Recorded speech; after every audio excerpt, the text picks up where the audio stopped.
Welcome back, everybody, and sorry for that. Gremlins are getting us early in the morning, but hopefully that will be the last of it. Now, we're still driving around, and where we didn't go back to camp and climb back under our duvets. I brought my blanket with me. Haha. Down, go off to the northeast in search of lions. Well, that's it. I don't know where Tristan's going. He said he doesn't want to find lions today. I like the lions, so I'll find the lions. Well, if they're here. I do know that some of you said that you heard contact calling on the dam cam. That's amazing. I also heard owls.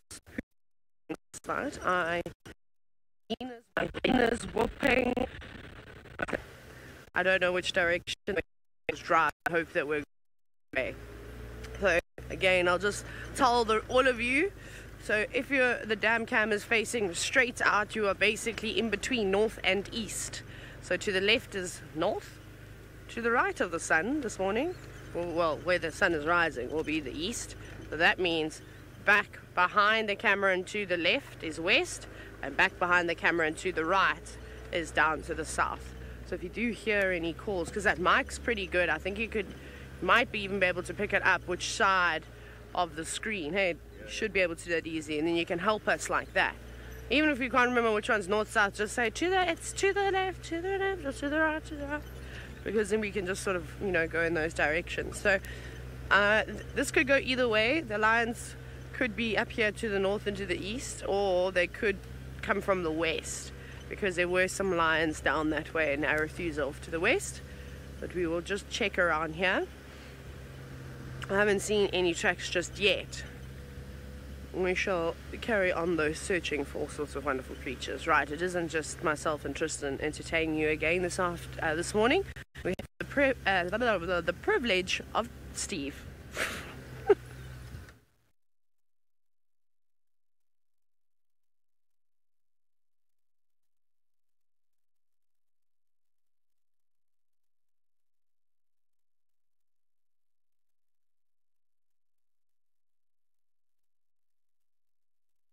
Alarm calling, and in the distance I spotted something on a termite mound, and when we went in closer with the camera to investigate, that something has gone. Well, I've been looking very hard with my binoculars. The topi have not given up their snorting.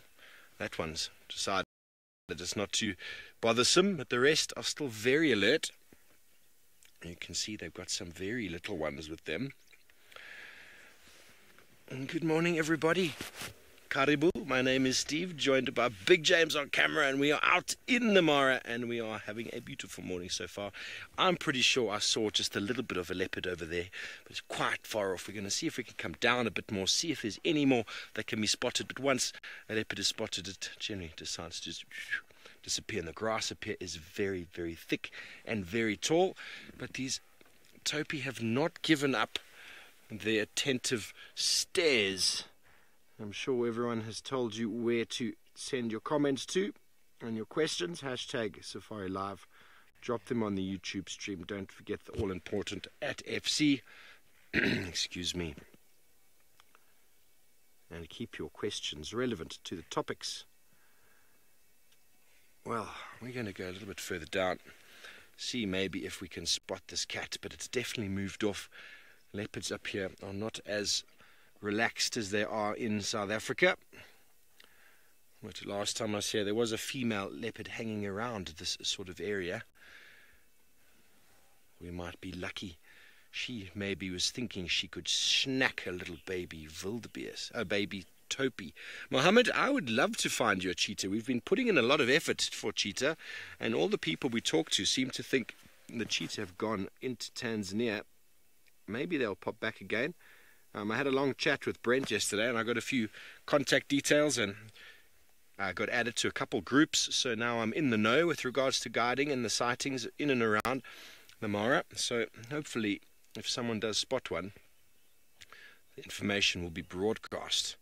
But yeah, we are going to head towards the river this morning, do a little bumble around, see if there's any activity going on the crossings. We noticed yesterday lots of wildebeest making their way sort of towards the river, and we might be lucky. James, let's just try one little look at that termite mound. That's to show everybody the termite mound that we're looking at. and the termite mound just there to the right. Oh, the next tree. See how far away we are. Had something on that termite mound which moved, and generally if it was not a cat it would still be there. Okay, well, oh, what is that? To the right of it. Do you see that? There's a very small thing with ears. It might have been a hyena, I'm not sure. But anyway, while we continue searching here, let's go back down to Tristan, who is on the search for a cat.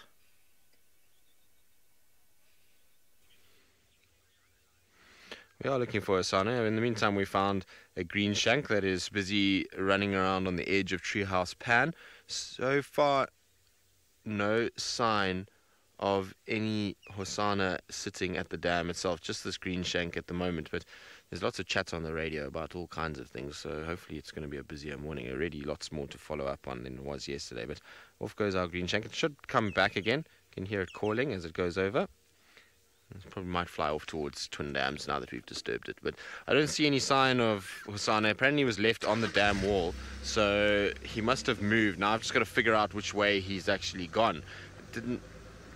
There we go. So talking about spotted cats, sounds like Taylor has already found one.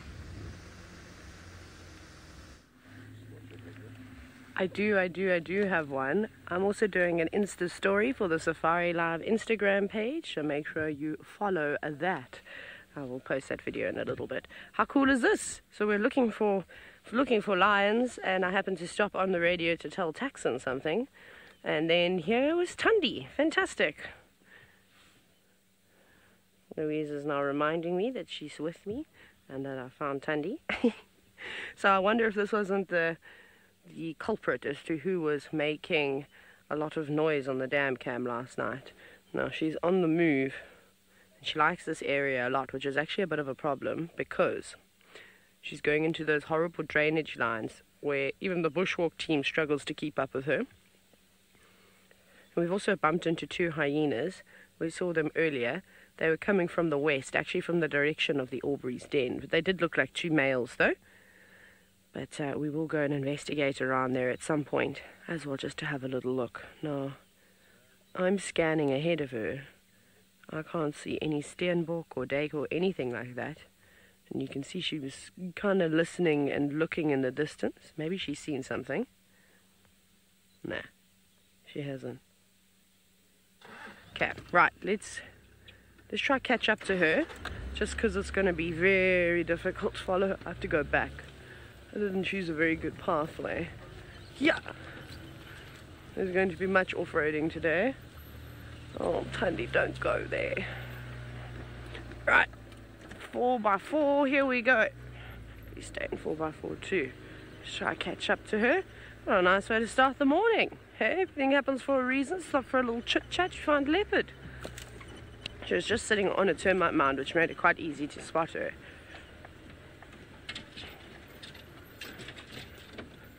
Okay, well, we're going to navigate through and we're going to try and keep up with Tundi for as long as we can. If we go back to the Maro Triangle to see if Steve saw a leopard. Very good, well done, Taylor. Well, we have got a serval, ladies and gentlemen, which is possibly what's caused these animals to alarm call. It is very leopard-like. We spotted those ears earlier, just as we were still live, and we've been paying attention. It's moved around a bit, and once or twice we've managed to actually get the whole body in frame, but it's just behind that mound now, giving a lot of the birds there a really hard time. You can see there's a few birds perched on those grass stalks. Well, they are not happy at all with the serval's appearance, because the serval is a bird catching specialist. It's in there somewhere, but from about 200 meters it most certainly would have looked to these topi like it was a leopard.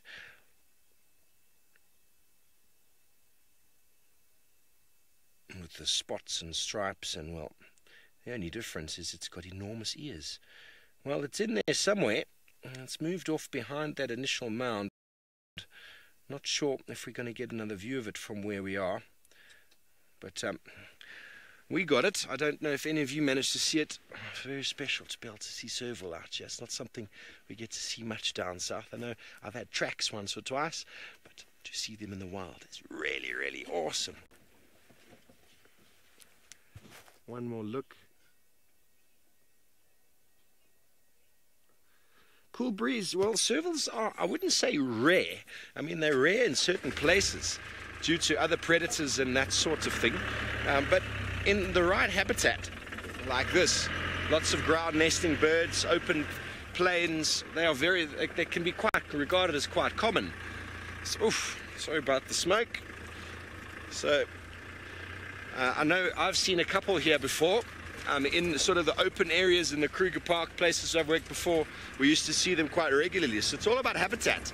They're a ground nesting bird specialist. So any of the francolins or spurfowls that are lying up in the long grass, that's exactly what serval go for, because those birds have that sort of electrifying jumping sort of motion to get away from a predator. And while the serval can just do amazing, amazing leaps in the air, that's apparently why their tail is so short. For catching, it helps in that jump. I don't know exactly how that works, but it's got something to do with the balance and the way the body and the tail move. It allows it to have these quick sort of upward jumping sort of movements. Very, very cool nonetheless. I was hoping we could maybe get it a little bit more in the open, but it seems like Taylor's managed to get Tundi back in good view. Let's go and see how they're doing. We have indeed, sorry, I'm snapping away because it's such a beautiful sighting.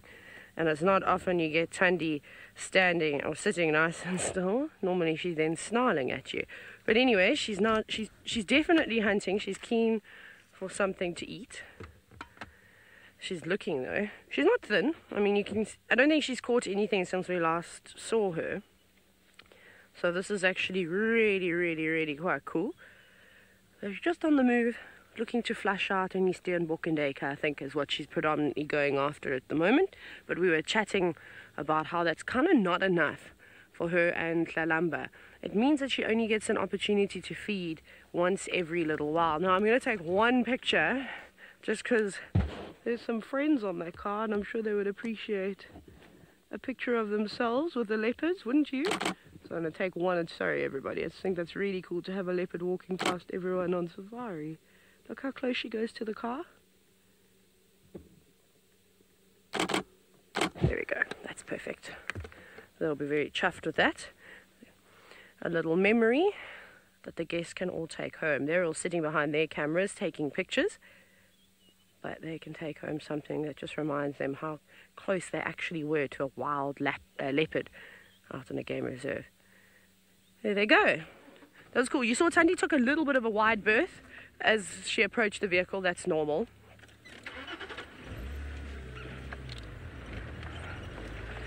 Wandering iPhone? Yeah, I agree. I think she's a great cat.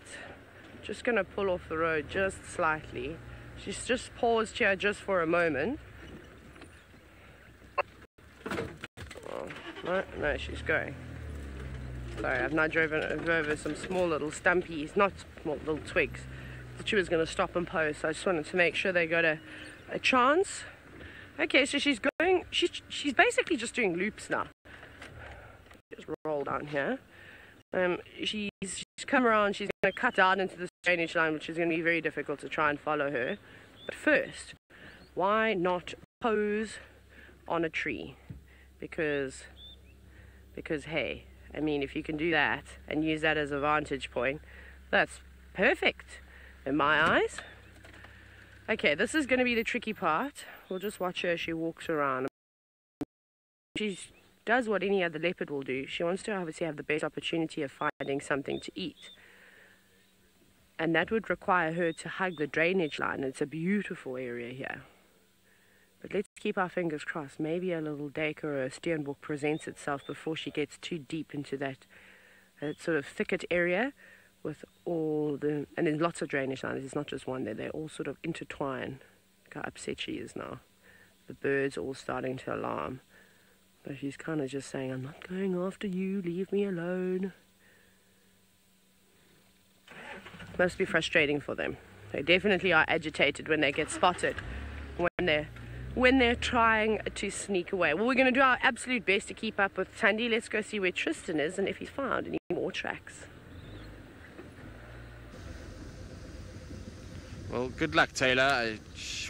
Where she's going is going to be tricky, but I'm sure Taylor will be able to manage. Now, it seems as though Taylor and I have swapped roles today, because I've just picked up tracks for the entire Nkuhuma Pride that is moving east. I've also got tracks for Hosanna also going in the same direction, so we're all kind of heading towards Twin Dams at the moment. The Lions seem to have crossed off the road now. I'm not sure if they went south or north. I'll double check now, but let's get to Twin Dams because they might come back into that area. But there's definitely tracks for both sets, well, leopard and lion, moving kind of eastwards. And Hosanna's tracks, I last saw them quite far from here, kind of coming in this direction, so I was just going to loop round and check the dam before I kind of went back to his tracks. But now we've bumped into the Nkuhuma Pride tracks. I suppose I should follow these. Hello, little Franklin, you're up on the tree. I suppose I should follow these through as well. So we'll just check it out. Let's see what's happening at the dam here first. There really is so little water here. I would be very surprised if there's any animals sitting here. It's almost dry. I reckon by the end of today, with the heat, if we get a clear day, I reckon we're going to have no signs of any leopards, I'm afraid, or lions or water here for a while longer.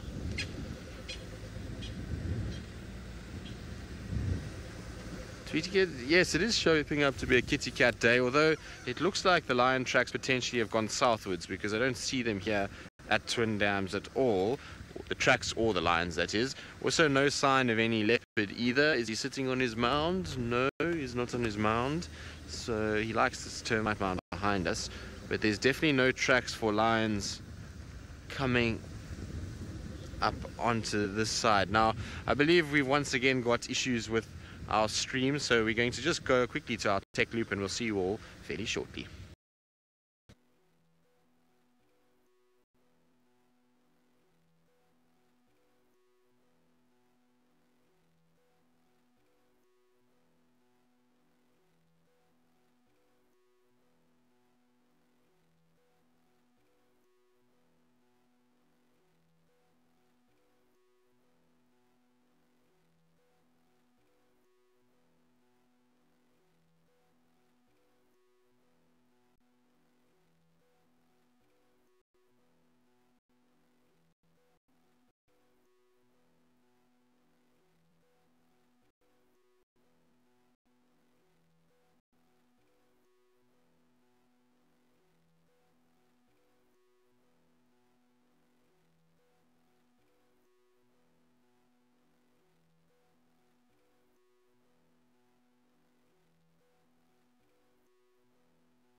Well, welcome back everybody. Sorry about that. There's just a few little internet issues this morning, which is part and parcel of living out here in the bush, and so hopefully that's the last of it and it's all sorted out. And we're still on the tracks for the Nkuhuma Pride. They're still moving straight east along Ngari Main at the moment. Well, I think it's Nkuhuma Pride. It looks like the right tracks for them. There's a couple males in there, some females, and it looks like they're heading straight kind of eastwards. I'm not sure if they're going to go down onto Chitwa or if they're going to just keep going on Ngari Main. I was hoping that by now we would have had them turning and getting into Djuma, but they don't seem to want to be. I'm just double checking their tracks now to see if they're still going. So I don't actually see their tracks anymore. So they must have turned somewhere. Let's just quickly check.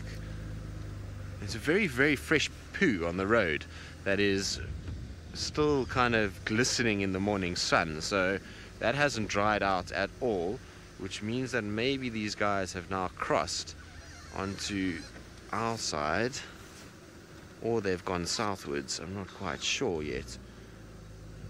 Don't see anything there going over onto Torchwood.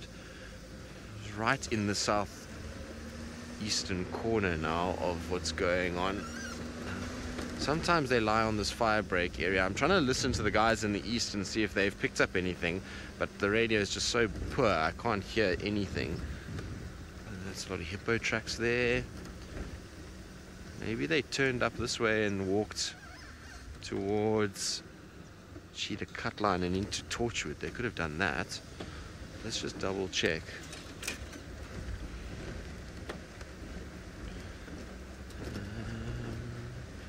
Nothing here so far. Let's see if they went up this road. No, nothing there either. So I don't know. Wait, what's that, Seb? Have you got something on your side there? No, nothing. Old zebra tracks. Okay, right. Well, we're going to have to keep looking then. Somewhere, somehow, they've crossed and moved off the road. We had their tracks for a long time, and now I don't see their tracks anymore, which means it's not going bode well for our mission. I wonder if they didn't just go south then into Little Gowrie, but let's just double check here. The poo that I saw was very close to this, so we should theoretically pick up some tracks somewhere here. No, nothing there.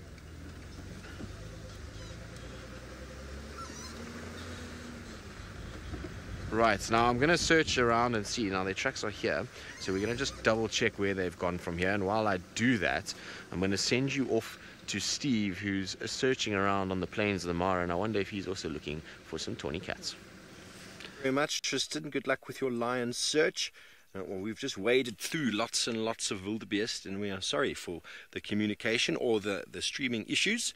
Hopefully that's all sorted out now, but we've come across this quite large group of vultures that are picking off the bones of something. Well, they're in the way of it now, but there definitely is an animal there. There was not much left. What I could see with my binoculars was just sort of bones with a bit of red, so maybe a little bit of meat left.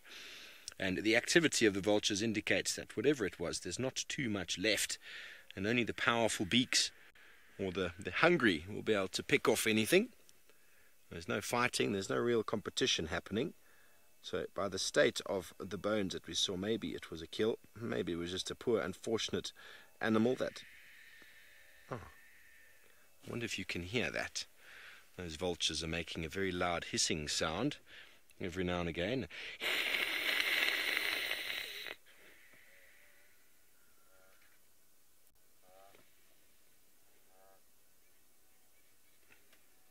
That lappet-faced vulture in the front of screen.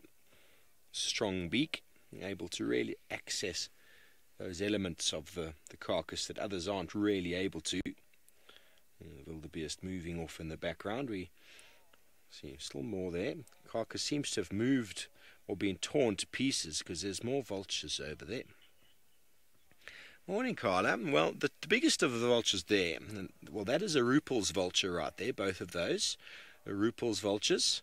I think the one on the left is Ruppel's. The one on the right looks like a whiteback at the moment. It doesn't have the same scalloping on the shoulder. Do you see the one who's standing up tall? He's got those sort of white sort of scallops on the shoulder. But interesting, look at that pouch on his throat. It's full of meat, and the heads are quite dirty. They've probably been feeding for quite some time. And then the other vultures that we're seeing, I think we'll get one on the left. There we go, on the left of the screen. There's the biggest of the vultures that we get, the lappet-faced, and look at the size of that beak. Very powerful individuals, very important out here in the landscape, because if an animal does die without predators, the skin and the hide is very difficult to break open and access. And these individuals have very powerful beaks and are able to really open up a carcass and make it available for the rest of the vultures. Well, there is an enormous amount of wildebeest moving towards the river. So we're going to go definitely, there's some action happening, a little bit of fighting. But when a kill is fresh, or when meat is fresh, the activity that happens when the vultures descend can be quite dramatic, as vultures compete for the food. Right now you can see all of them are basically just cleaning themselves and ridding any sort of meat or blood that might have gotten onto the feathers of the shoulders, because they stick their heads right into a carcass. And you see those individuals, they're still picking away at something. You just make out some ribs to the right of those two as it's moving around. Doesn't seem to have been an enormous animal. You can actually make out the redness of it now.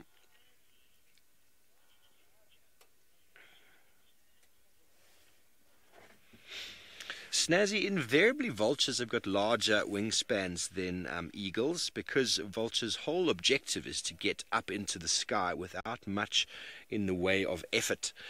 Eagles, for body size, have got quite a large wingspan, but the average vulture has got a bigger wingspan than the average eagle, and that's not just the length of the wing, also the broadness. Vultures have got very broad wings, which enables them to obviously get a lot of lift, a lot of height on their sort of body. The thermals picking up underneath, pick up the broad long wing, and actually elevate it into the sky with with relevant ease. Whereas eagles are designed more for a bit of speed and power, and they do soar as well, just like vultures do, but they don't rely on thermals for their flight. They are able to fly quite effectively on their own, but they will use drafts coming off of ridges in their efforts. But they're able to tuck in those wings and actually move very, very quickly. And often they are quite pursuit sort of specialists, eagles, covering large distances, a little bit lighter in weight. And obviously they use their talons to much better effect. Vultures don't normally use their feet for much. You can see the lappet-faced in the front there is actually holding on to the carcass while it's ripping away. Most certainly vultures do have a pecking order. Your jokes are very funny. The lappet-faced vultures are generally the dominant. They will land at a carcass, and there could be one lappet-faced vulture and 50 of the other species, and they will all give way to, here we go, there comes in a little bit of a argy-bargy. They'll all give way to the lappet-faced because they're far bigger. Cape vultures are also quite big. They're the second biggest vulture. They're actually almost equivalent in weight to the lappet-faced, but they're not as aggressive. They actually blend in quite well with the other vultures if you don't pay too much attention.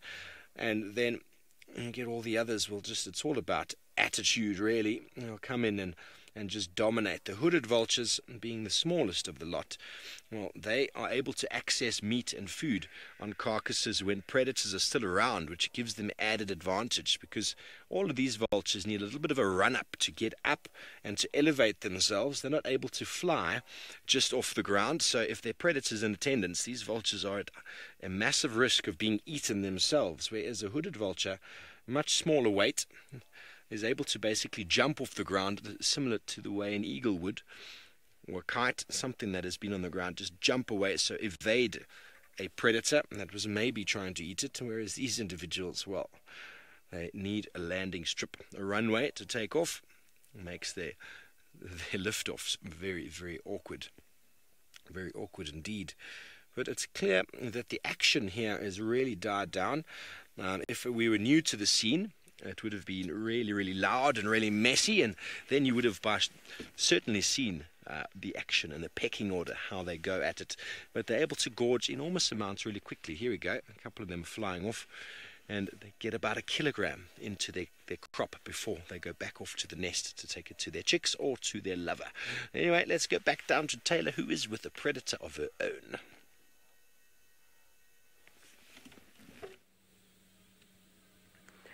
I am, but is she on the move again, Darby? Oh, wait, why is there flying around me?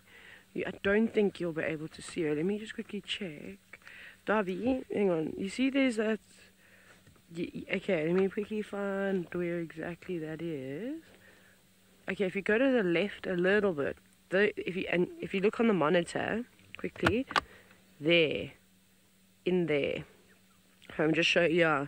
If you go in there, yeah, no, pretty much center frame. There she's moving. Aha.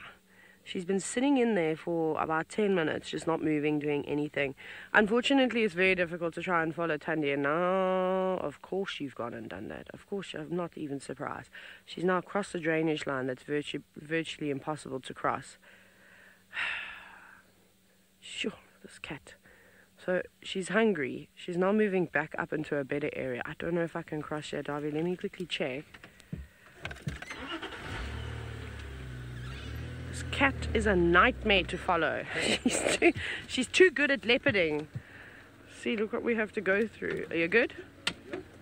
Okay, I don't know if I can go down here. Try. Let's see how steep it is. No, everything is coming out of 4x4 gear.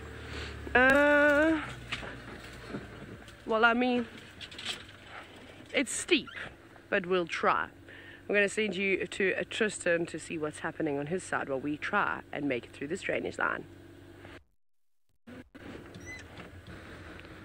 Well, the lions seem to have turned onto Chitwa, which is, I suppose, good news, but it's definitely one of the Evoker boys that is here, the very bad limp.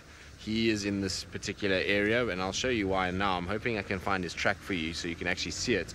It's quite interesting because he puts his foot down and then he walks and he actually drags his foot, and you get this kind of small little drag mark in front of his toes or in front of his foot every single time. So it's interesting to see how his kind of gait works, and shame he must be struggling a little bit because he's definitely dragging that foot quite badly.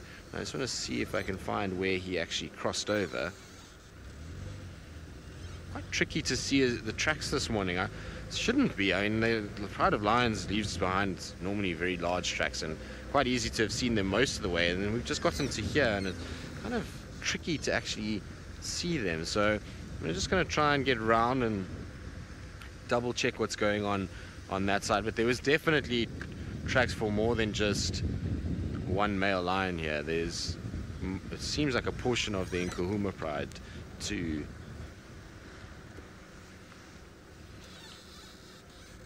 No, sorry Louise, I can't get that at all. Here we go, here's his track that I wanted to show you. So if you have a look here, I'm going to just turn to the right slightly.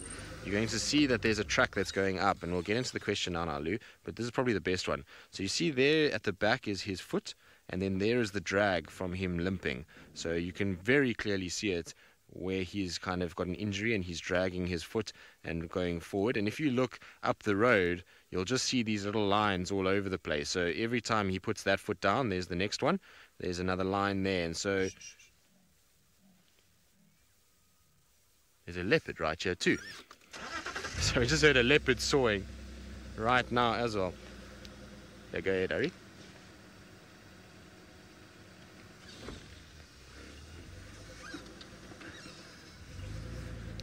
Yeah, FM, I've got this one male line track on the Gari main here. I just also heard it, so I was off as well. So sounds like he might be just on Tortured, but I'll have a little look quickly.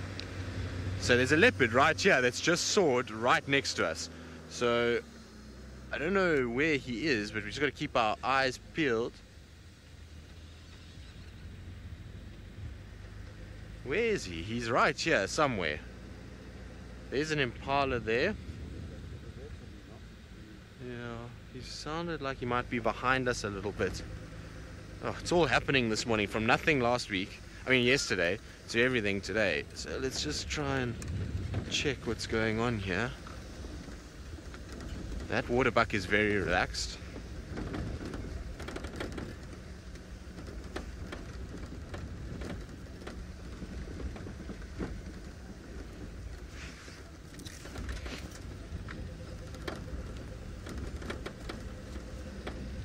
Let's just have a little look here. It sounded like right here. Where are you, boy?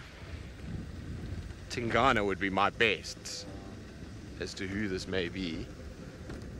There's the waterbuck. So the waterbuck are good because they're going to be able to tell us if he moves or soars in that area. But there's definitely a leopard is soared right next to us. There's a lion though. You can see a male lion.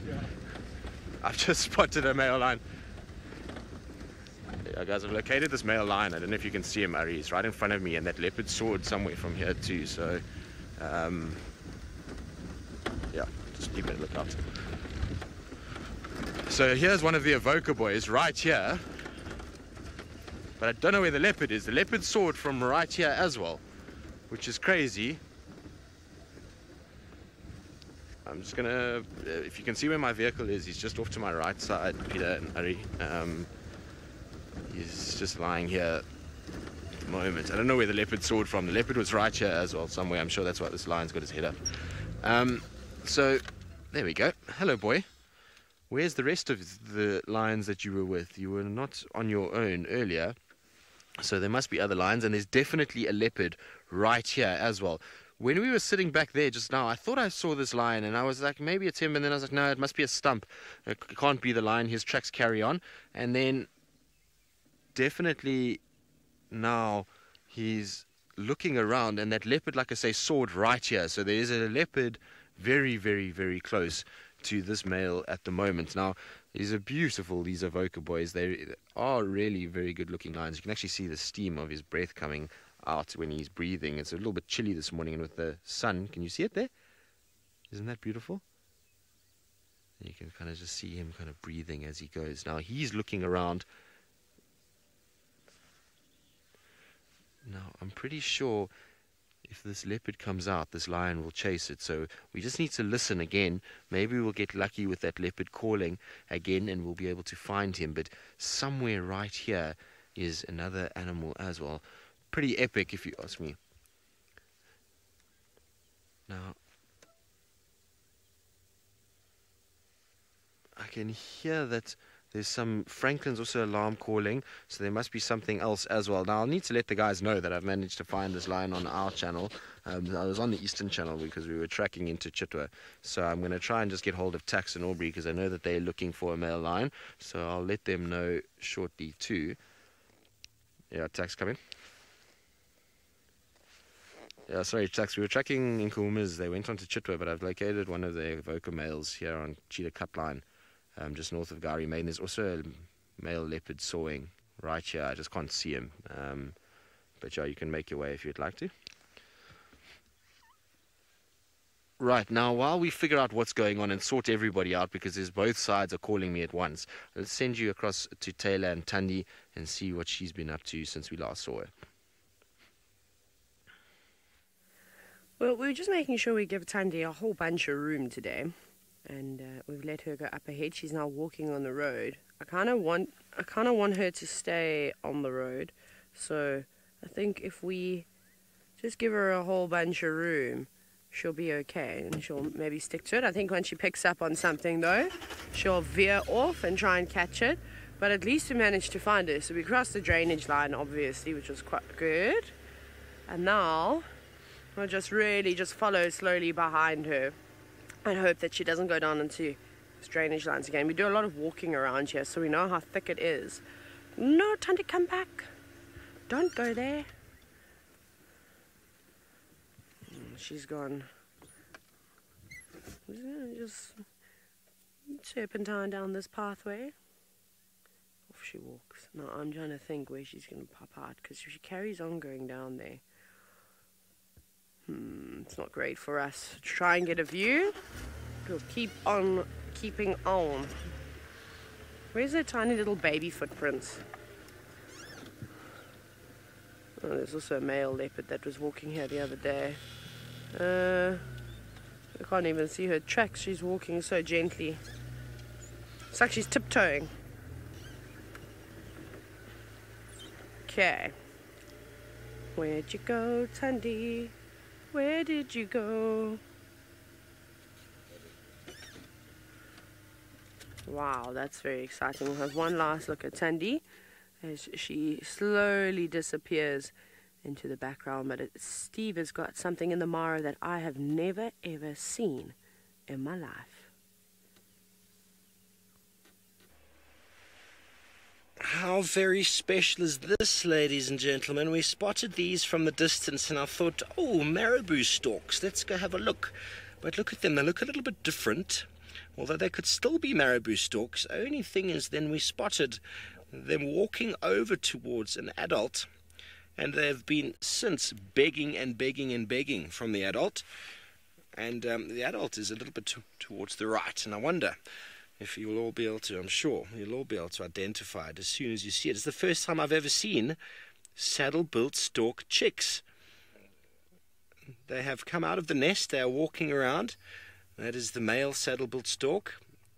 I've never ever seen them before. They are quite regarded as quite endangered in southern Africa, and generally 2 to 4 eggs are produced, and they reckon only one pair per season, one chick per season is actually successful. That's the kind of rate that goes. But this individual has got 3. It's so cool. They're walking around doing some of the feeding on their own.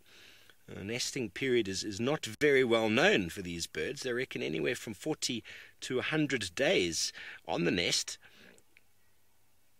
But they were clearly begging and asking Dad for some food. He gave them something, but I don't know if it satisfied them too much. This is super, super exciting. I wonder if anyone else out there has ever seen saddle-built stork chicks before, or fledglings. They definitely have moved away from the nest.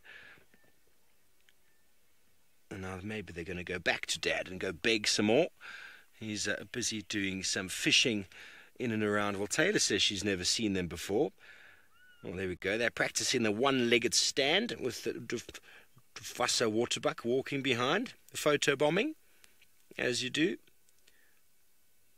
Very pale and plain looking, aren't they, compared to the beautiful colors that the adults show. But quite interesting that I was just reading here that sometimes the adults will actually bring back 1 to 2 liters of water, which they'll then sort of dribble over the nest onto the eggs if they're too hot, or even onto the chicks themselves, and they actually drink that off of their feathers, which is something very, very interesting. And we see when you're a bird of that sort of size, you probably require a little bit more time in the nest, so therefore you require a little bit more moisture. But a lot of the moisture can be provided by the food that they bring back. Kalina, I'm not sure. They probably can to a degree. They probably were able to flap down from the tree that they're in, because most storks like to build a big platform nest in the height of a tree. And these individuals had to have come down. It doesn't mean that they can fly. It means that they can sort of glide. But I don't know. This is really, really quite new for me to be able to see this. But very, very interesting. There's Dad trying to provide some more lunch or breakfast. He's probably wondering, where is my wife? I've got 3 very hungry little ones there. Are very demanding of my attention. I'm monogamous. They believe, pair for life. So I find that very interesting, that 1 chick per pair per year. That's a very low breeding success, and it's why we're seeing our large birds such as the southern ground hornbill, the saddle-built stork, large owls, large raptor species. We're seeing them on decline due to habitat loss, because the large birds generally have a much slower and a lower recruitment sort of ratio compared to your much smaller birds. And some of them can breed 2 clutches in a season, so much more time required. There we go. A little bit of love, a little bit of play. Seeing the saddle-built stork fledglings.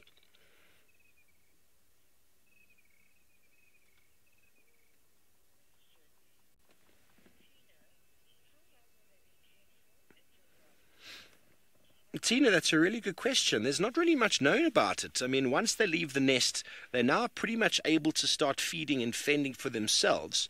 But they'll probably hang around the adults for a period of time, because after 45 days in the nest, they're generally left alone, and they can hide in the tree or the nest if disturbed. But they can stay in the nest for up to 100 days, and after that, well, then they're on the ground, and invariably they're now what you'd kind of call semi-dependent, and they should be able to provide for themselves. But as we saw moments before, well, the adult is now coming back from the side. I wonder if it's going to approach them again.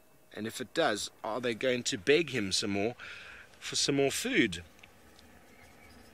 Suppose when you're a large bird like that, you have the potential to walk through the long grass and still catch what you need to. There's Dad. Beautiful. Beautiful image. There's an abundance of food.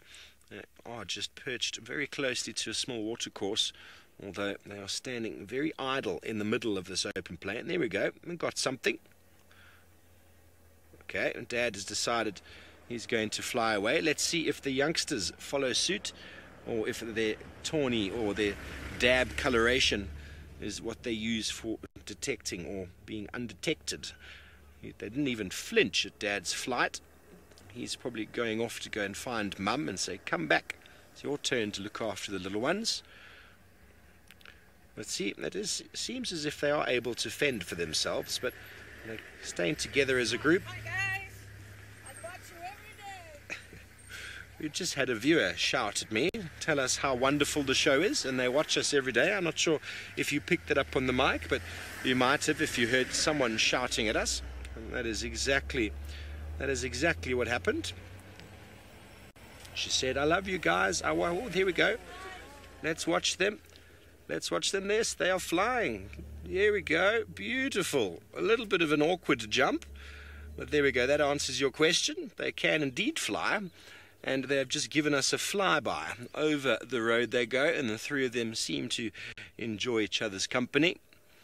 But that is marvelous, ladies and gentlemen, considering the average is one chick successfully bred per pair per year. To see three, well, that is an sorry about that. That is an absolute highlight for my time here up in the Masai Mara. Well, let's go to Tristan, who's with a big tawny cat. Let's see if he's ever seen those before.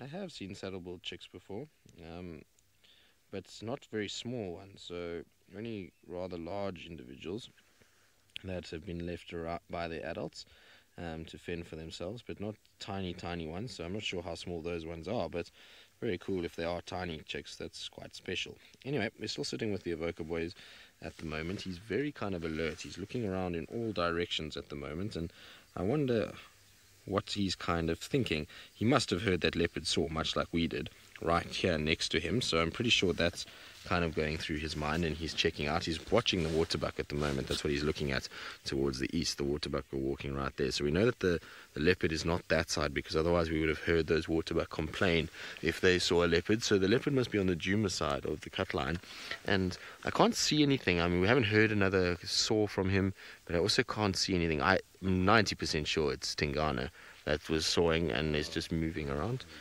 Yeah, but definitely it's the one that's limping, so you can see why he's dragging his feet and why it's not ideal. But there we go.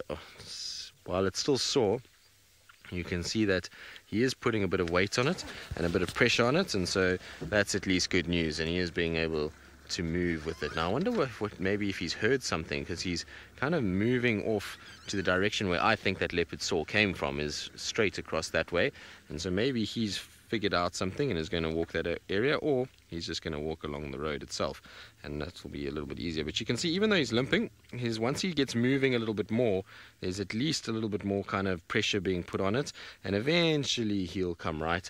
It may take a while, but it will eventually come right. I know it sounds like it shouldn't and it wouldn't, and you think to yourself we should go and help this lion, but I can promise you right now that lions are incredibly strong animals, and they are able to kind of heal from injuries like this. They definitely are able to kind of work it out and eventually come right. I remember a leopard that was, a lion that had a dislocated hip and could not walk on its 4 legs for a year. It only could use 3 legs, and luckily it was a part of a pride, obviously, and was able to find food. Now I wonder if he's spotted this leopard. He's moving in the exact direction that we think it was calling from, Seb and I. So I wonder if he's maybe heard something or seen something, and that's why he's off into this direction. You can see he's kind of staring down and into this area, and so I wouldn't be surprised if he's maybe spotted this leopard. If it's Tingana, you better be careful, boy. At least, though, whoever it is will probably be able to outrun this male lion at this stage. They should be in better fettle than him. But I'm pretty sure, and back to what I was saying, is that that injured lioness with the damaged hip, she was able to actually, after a year, start using it, and more she walked, the better it got, and eventually she was able to actually kind of walk on all 4 legs. And if you saw her now, you'd never know that she had an injury. So these guys do heal very well. While it looks bad and it's not nice, he'll eventually work that kind of pain out and eventually be okay. Now he's decided just to lie down in the shade, which I suppose is fair enough. The sun is going to start getting warm. Carol, would a leopard soar while there's lions around? No. So a leopard's not going to want to advertise that it's right there if a lion is around. So I suspect that this leopard had no idea that there's a male lion in this area and was just soaring on a territorial sort of patrol, and maybe then it caught a glimpse of the lion and ran off, and that's why we haven't seen it. But there was definitely a kind of sort of jump up of, a loud noise from the leopard, and then that lion's head was very much up and alert. And so I wonder if that lion didn't also hear it and think to himself, well, where's this leopard? And maybe then that's when the leopard saw him. Maybe the lion's kind of head popping up meant the leopard kind of picked it up and has moved off, because we haven't heard another soar since then. We haven't heard any sort of sign that this leopard is still kind of right here. And so I'm surprised. If normally when you hear a soar, you'll hear a leopard soar again, and before he settles down. But either that or he's lay down. When a leopard lies down, then they typically stop soaring and start to rest. Yeah, Tax is just across the road now. He's lying on the western side behind this fallen over tree. So just getting Tax into position so he knows where to go. But unfortunately that lion's going right into the shade where he's going to probably try and rest for the rest of the day. He's watching around and looking, and the Niconico pride, or the females that were around, they must still be somewhere close by, because it wasn't just him that we tracked. There was a number of other lions with him, and so I don't know where the rest of them are. They might be down towards Chitwa Dam and then moved off, but definitely at least one lion that's here. And right, so now there's a vehicle that's going to park on the other side, and so we're going to have to reposition. And while we do that, let's send you back across to the beautiful Thandi.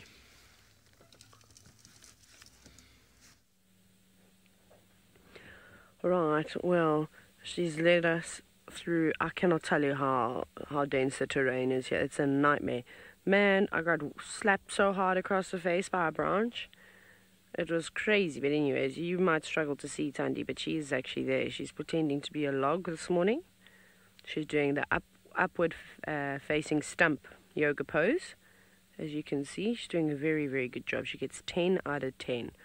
Now she's been moving obviously quite quickly and around. She's looking for something to eat. She's hungry. And there are a couple of Inyala about, but she hasn't made her move just yet. They're still very far away on the other side of the drainage line. We thought we'd come around this side and then sit quietly so we don't have to move around too much. I think she's just kind of weighing up her options at the moment with what size prey she's going to go for. Where is she going to have the best chance of actually successfully bringing something down? So I think at the moment those are all the thoughts that are going through her head. It's basically a game for her essentially, and she wants to win every single time. We say the predators are super competitive, so they all sort of plot out different ways on how they're going to catch their prey. I'm sure they take a variety of things into consideration when doing so.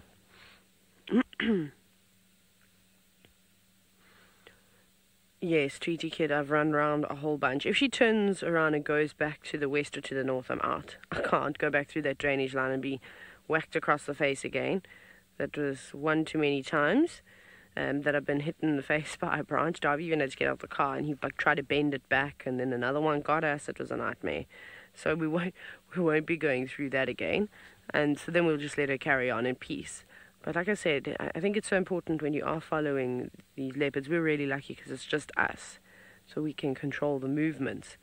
But when they are on the hunt and you want to follow them, I think try not to move around as often, just pick a spot, sit. Yes, it might not be the best place for photographic reasons, but we as humans really need to stop this selfishness that we have. It's a really unattractive trait, and especially when we're around animals. There's no need to sit on top of the animal to get a picture, especially when they are hunting. So like right now, that's what you can see. I can't actually see her at all. She's blended in so well, and I've parked strategically so that Darby has the best view. Wow. Let's go to Tristan for an interaction of two predators. Right, now we just spotted this leopard through the thicket here, and he's walking straight at this male lion, and he's got no idea yet that there is a male lion. I just heard a squirrel alarm call, so I looked around and I could see the leopard walking here, but now I've lost him. Seb, I don't know if you can see him. He was straight in front of us at one point. There he is, right in front of us. So there it is. It is Tingana. I think, Louise, yes, you can prep an action broadcast for this, because Tingy has no idea where he's walking, and I'm worried for him because it's out in the open. Right, I'm going to hold off speaking while we take this to other audiences.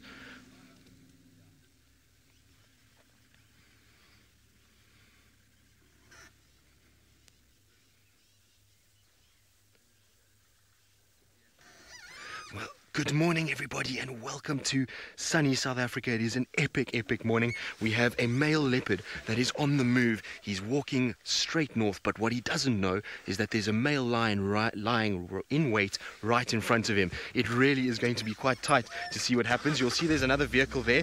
That's because there are people that are out here on safari. I'm going to try and just turn around quickly because I want to try and just catch up with him.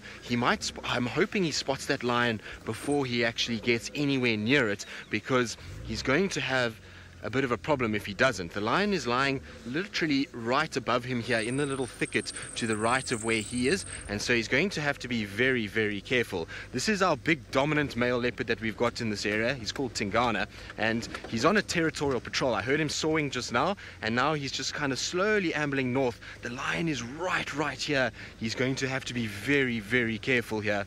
I'm afraid this is not good news for our leopard at all. I'm going to park where we can see both lion and leopard, and then you'll be able to see. So we've got the two kind of kings of the jungle now. The lion is lying right down in wait. This leopard's going to have to be very careful at this stage. So there is the lion right in front of me, and he's lying, you see, look, with his head down, and the leopard is walking straight at him. Now this leopard is going to have to be very careful. The leopard, I think, seen him. He's just stopped and looked. Look at that. He's just checking out to see what's going on. The lion's trying to lie down as low as possible and trying to hide out, and that's hoping that the leopard would get closer. Now, lions and leopards are not friends at all. If this lion can, he will chase this leopard and he will try and kill him, which is very dangerous. The only thing that this leopard has in his favor is there's some trees around, and you've got a lion that's actually injured at the moment. So this male lion's got a bit of a leg injury, which is going to slow him down, and so that's going to make life a bit tricky. Now, Fernando, who would win the fight? The lion, undoubtedly. The lion weighs probably 3 times what this leopard weighs, and is far more powerful and bigger than what you see. So look, you see the leopard has now seen the lion. He's now crouching down, trying to get out of this situation. Is going to be very tricky for this leopard. He's trying to use his camouflage to go down and relax and try and hide away from this lion, but it's going to be now a tough standoff between the two. The problem that this leopard has is, like I say, he doesn't really have anywhere to go. He doesn't have a nice big tree right near him, and so that's going to make life a little bit tricky. It's going to be very interesting to see who goes where with this.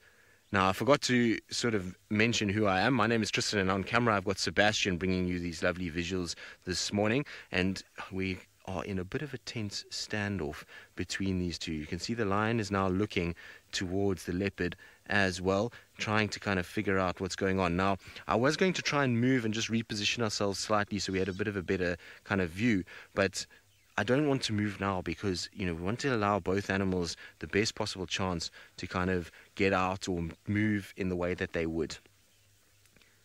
Lisa, you say, Tingana, you better be careful. Well, the good news now is that Tingana has seen the lion, and so that means that he doesn't have to worry too much, that he's going to need to just kind of bump into it. So we know that Tingana has seen it. The distance between the two, I think, is far enough that Tingana can run away and that lion won't chase him.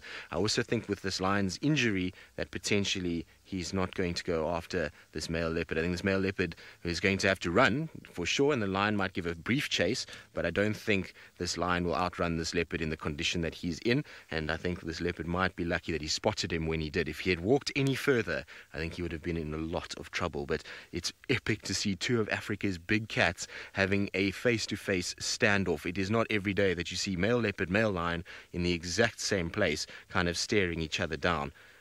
Now, what I want to do is just see.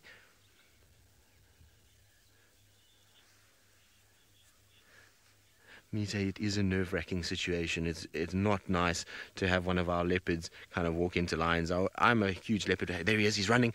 So the lion is not going to chase him. There goes the leopard. He's going to run away. He's making distance, and you can see he's moving very quickly away from this area. The lion is not going to chase him. I'm going to try and see if I can keep up with the leopard. The lion's going to just lie there. He's not...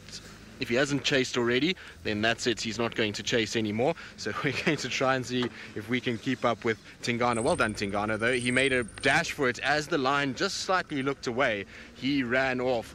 And that's why he's kind of trying to now put as much distance between him. Right, we're going to try and catch up with our leopard. It's been an absolute pleasure having you with us. I hope that you enjoyed that, and we'll hopefully see you again. Remember, you can just Google SafariLive if you want to watch what plays out for the rest of the morning.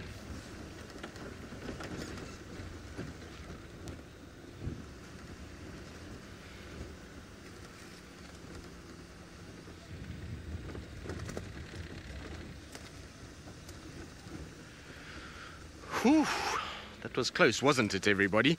Luckily, Tingana, he spotted that lion at the last possible second and has managed to avoid that particular male. But we know there's still tracks for other lions in this area, and that means he's going to have to still be careful. But he seems to be okay now. He's kind of run off, and now he's just meandering his way along. That male lion, I don't think, is in any condition to really be wanting to chase leopards around. He's probably got, a bit of a limp on him at the moment, and so he's going to just try and kind of lie there and rest for the day. But what an epic way to spend a morning. So our quiet drives have been rewarded this morning with just chaos everywhere, which was amazing. But not very often you get a male leopard and a male lion kind of staring each other down for a few minutes. Very, very cool. Tingy, well done, boy.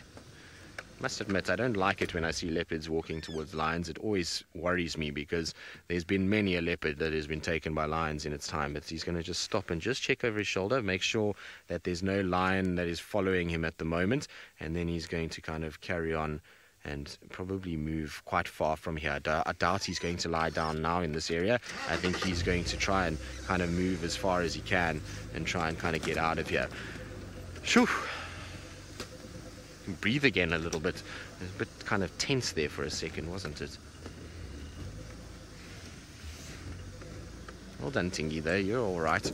I wonder where he's come from, because when he was sawing, it sounded like he was right near us, and it took him a while to kind of come out. And I wonder if he maybe was just kind of in that little drainage section that's close to Cheetah Cut Line. Right, well, we're going to keep following him. We're going to see what he gets up to, see whether or not this lion begins to follow him as well. And while we do that, let's send you back across to Steve and see what he's managed to come up with in the Mara. Well, thank goodness Tingana was alert enough to spot that Avoca male. Oh, that heron just caught a fish. Look at that. Well, we stopped here because there is a beautiful diversity of birds here. Here is the yellow-billed stork doing his sort of movement through the water, disturbing with the sediment with that beautiful beak. And then if we go up a little bit, we'll see the grey heron that caught a fish moments ago. Very different fishing strategies that the heron and the stork have. And then further up at the back, you'll see there's the sacred ibis there at the back with the greater egret. Also very different strategies of feeding with the hammerkop dancing between them. And then right at the back is a green sandpiper jumping around on the rocks at the back there. But if you pan out very slightly, you can just see the shadow in the above. Yes, there is a fish eagle that's going through probably just into a molt sort of stage. You can see the shoulder is a little bit mottled. It might be a molt or it might be a juvenile that's finally getting its adult plumage. Beautiful, beautiful. Another fish eagle at the back there as well. How cool is that? The birding is exceptional here this morning. And just a bit down to the left, there on the bottom left of the screen, to the left indeed, is the green sandpiper, just bumping around on the sediment on the bank there. And then closer afield, we also had right at the inlet of this watercourse, James, right at the front here. You see there's two other birds right in the front here. One on the right there being the common sandpiper, and the one on the bottom left being the three-banded plover, having a little bit of a bath. My pleasure, Fern. If you haven't noticed, I quite enjoy my birds as well. And this one is enjoying a beautiful little bath. Ooh, look at that. A lovely little bum shake. Three-banded plover. Ooh, that's marvellous. That's why bird baths around people's houses is a marvellous way to be able to see these birds doing their thing. So it's eight or nine species at one small little watering hole. This is the Magoro drainage, so it's not flowing at the moment, but when the river was in high flood, it definitely moved through. You can actually see the water level along the bank where it was a little bit wetter. It's been dropping down.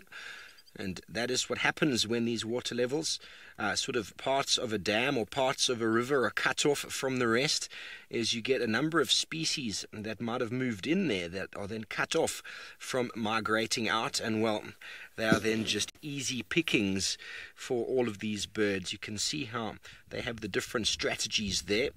The stork, a very active searcher in the water. The heron and the egret being much more of a sort of darting, patient stealth specialist. The hummerkorp just walks around and just plucks whatever it wants to off the water. And, well, the impala, being a bit nosy, I think he likes a bit of birding himself.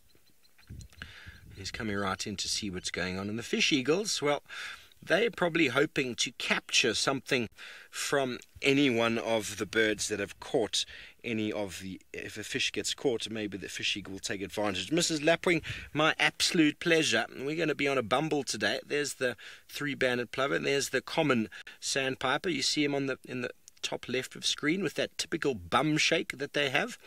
Let's see him do his little bum shake. And that nice sort of white sort of... C on his shoulder. If he turns around and shows us, you see he's got a very clean sort of body to him, and there's a clean C on the shoulder. Mrs. Lapwing, my pleasure. We'll do lots of birding today. We're just going on a bumble, so we're going to see what we can see. We've had enough of big game for the next few days, and I'm only joking. We'll always look for the big game, but the birding is always something to behold, and so nice to see the different species and how they feed, how they're able to sort of live in the same environment, but yet feed very differently. Spare cats, indeed, an awesome array of animals. We couldn't help but drive past. We couldn't drive past, we had to stop. So very, very special. And there were also some spur-wing lapwing that flew in a while ago. We could hear them. I can't see them anymore. But that is what happens in these little pans, these little cut-off inlets. There's all sorts of things going on there, lots and lots of life. And if you don't have birds, folks, then you know that there's no life, and then you know that the system is not healthy. But the more species you have, the more individuals you have moving through, well, the more life there is, and surely the more healthy the system is. That egret in the back there just swallowed something. To the back and right. Long white neck, yellow beak. Lisa, there will be frogs, there will be fish, all sorts of types of fish. I actually don't know. Oh, and top left of the screen is a marabou stork. There we go. He's flying, just jumped down to the drainage. There will be frogs, there will be loads of insects, and crabs, maybe even some crabs from the river itself. There might even be some form of freshwater mussel, but lots of insects. You can see the ibises there moving through the water. They're also probing every now and again. There will be aquatic worms, and all sorts of very small gastropods, things that we can't... Oh, here they come. They're all going to give us a flyby. How marvelous. Different strategies of flight as well. All nice gliding birds, have quite a good ease of movement. So, ears and eyes, someone spotted a predator, or someone spotted something, and they all moved off, giving the water a little bit of a rest. That's very good. So the aquatic animals would obviously be restricted to the area the water is still in. There's the grey heron. So they're not able to escape. Some of the frogs and toads might be able to escape, but all of the fish and all the aquatic invertebrates, no chance whatsoever. Okay, well, let's quickly go down to Juma with the Duke himself. Indeed. Well, the Duke has done, well, what a leopard does. He's just nonchalantly walked right around this male lion and is now kind of walking in the same direction that he was heading. He's going into Torchwood at the moment, so we can go in with him. It's just I'm not sure how long our signal is going to be able to last as we kind of maneuver through this area. We know that our signal sometimes drops off a little bit, but Tingana is on a scent marking mission this morning. He's marking everywhere, every now and then stopping just to check behind him, making sure he's not being followed by those big tawny cats, and he seems to be okay. The male lion, as far as I understand it, is just sleeping. He's not even moving at all, and so Tingana got a massive let-off in that sighting. He somehow managed to do it, and it makes you wonder how often these kind of things happen. You know, we obviously follow these cats for a large portion of the day. We spend a lot of time with a lot of our cats, but not as much as we probably could.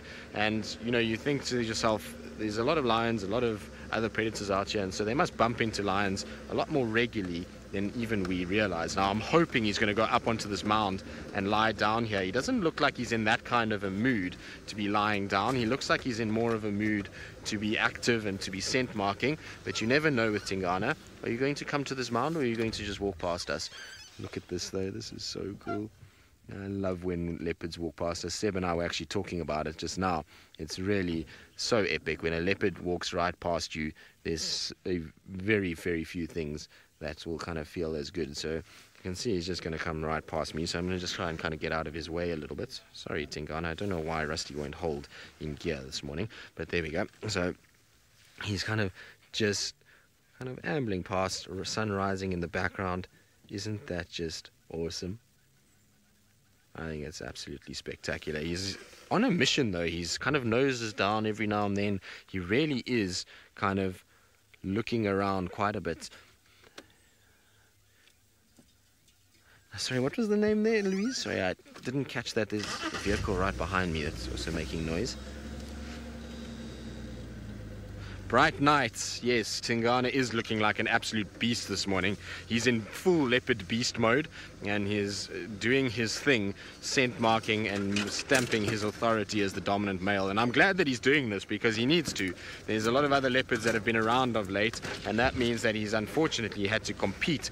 Well, he's going to have to kind of do these things to keep Klalamba safe, Hosana safe, you know, so Tingana's got a big job ahead of him, and he needs to constantly be scent marking and vocalizing and doing his thing. So, you know, it's good news that we're seeing him doing this. What's also evident is that in his beast modeness is that his tummy is still relatively full, which means that he has been on a kill the last couple of days. You can see, look, there's a slight swell in that belly. It's not monstrous, but there is definitely a bit of a swell that's inside that belly, and he must have been feeding on something over the last 2 days. These guys do digest very quickly, and so that's not from, you know, the last meal we saw him have. He's definitely had another meal since. You see, he's just watching over his shoulder, just making 100% sure that he hasn't got a tag-along follower in the form of the lion. Sometimes lions will follow leopards around, particularly prides. They will kind of go after them, and he can be so glad that he did not bump into the Nkuhuma pride like that, because they would have set after him. I think it's just that male with that little leg injury has decided, you know, he's not going to try and chase this guy down. But look at how beautiful he's looking. What an epic, epic morning and sighting we've just had. Not every day you're going to see what we just saw. Right, let's try and keep up with him. We should have signal for a while longer still, but he is heading generally eastwards. So, you know, he's eventually going to, unfortunately, pop into a part where we're not going to be able to follow him. Also, there's another vehicle that wants to come and join that needs us to be out of Torchwood. So we'll have to get off eventually, but let's follow him for a little bit longer. He's still kind of moving, and there should be a road coming up fairly soon, if I remember correctly, and hopefully that's the case and that he'll settle. There's also a big termite mound there that I was hoping he might go up, but he doesn't really look like he wants to kind of settle down. He looks like he just wants to walk and mark and kind of stamp himself down on this particular area. So I don't think we're going to see him settling on a mound anytime soon. There is a road coming up, so let's get towards there. While we do that though, let's send you across to Taylor and Thandi.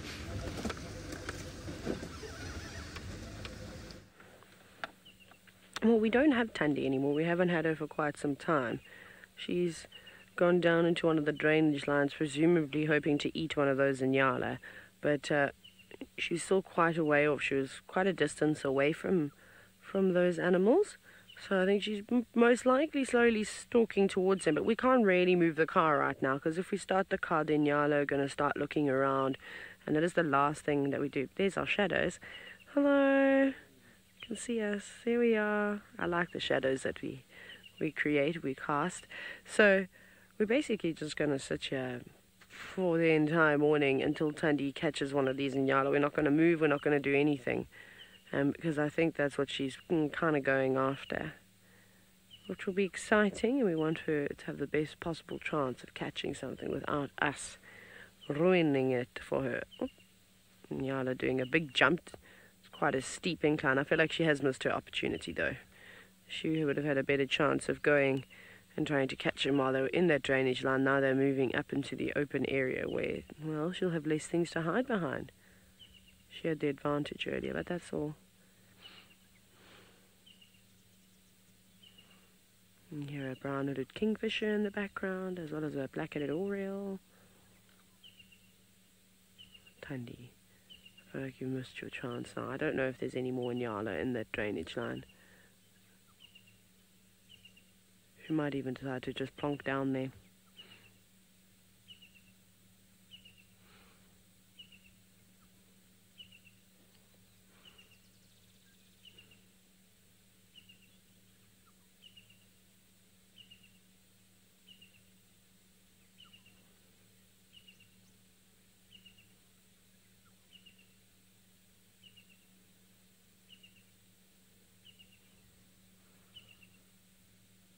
No, so she's in there somewhere.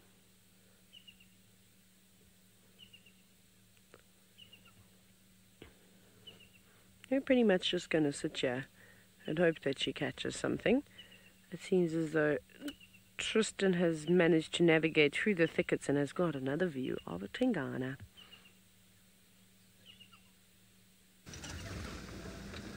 We do indeed. He's just off onto my left-hand side. I'm pretty sure he's going to come straight at us and move in our direction as he continues his territorial kind of movement and his territorial kind of patrol, if you want to call it that. So he's just coming straight at us, basically. And we're right at the apex of a certain road, and so that's why we kind of came out and abruptly hit this road and stopped, because we wanted him to be able to kind of go around and to carry on. But he's moving to, unfortunately, where we will no longer be able to follow him.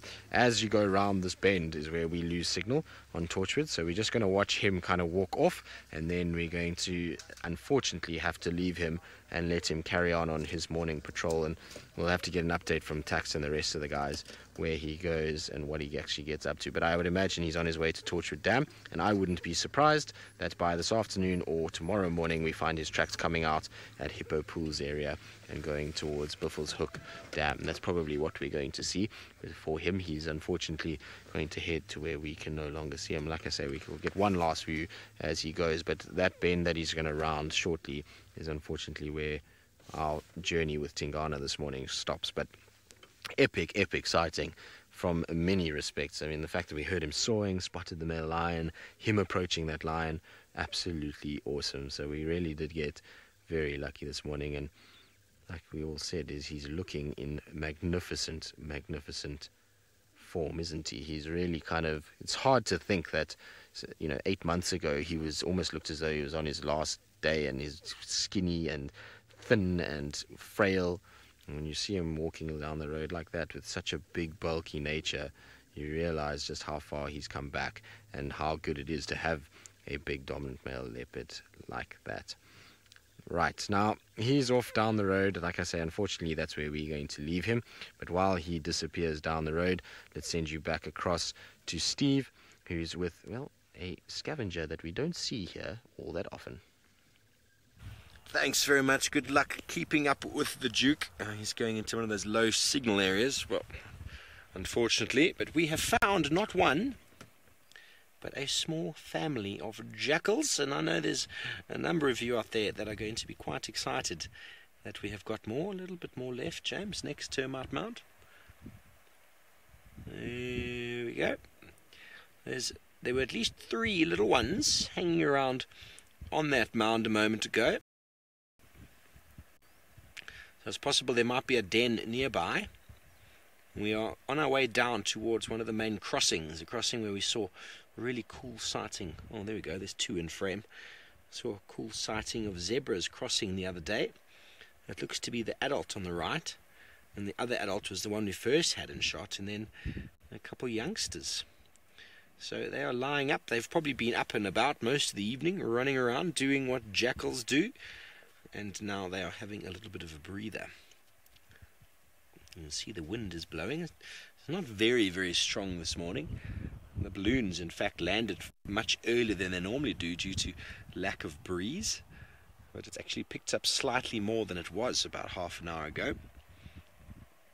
And that in the background, you can see those towers. That is the small hotel, or the large hotel, should I say, called Serena.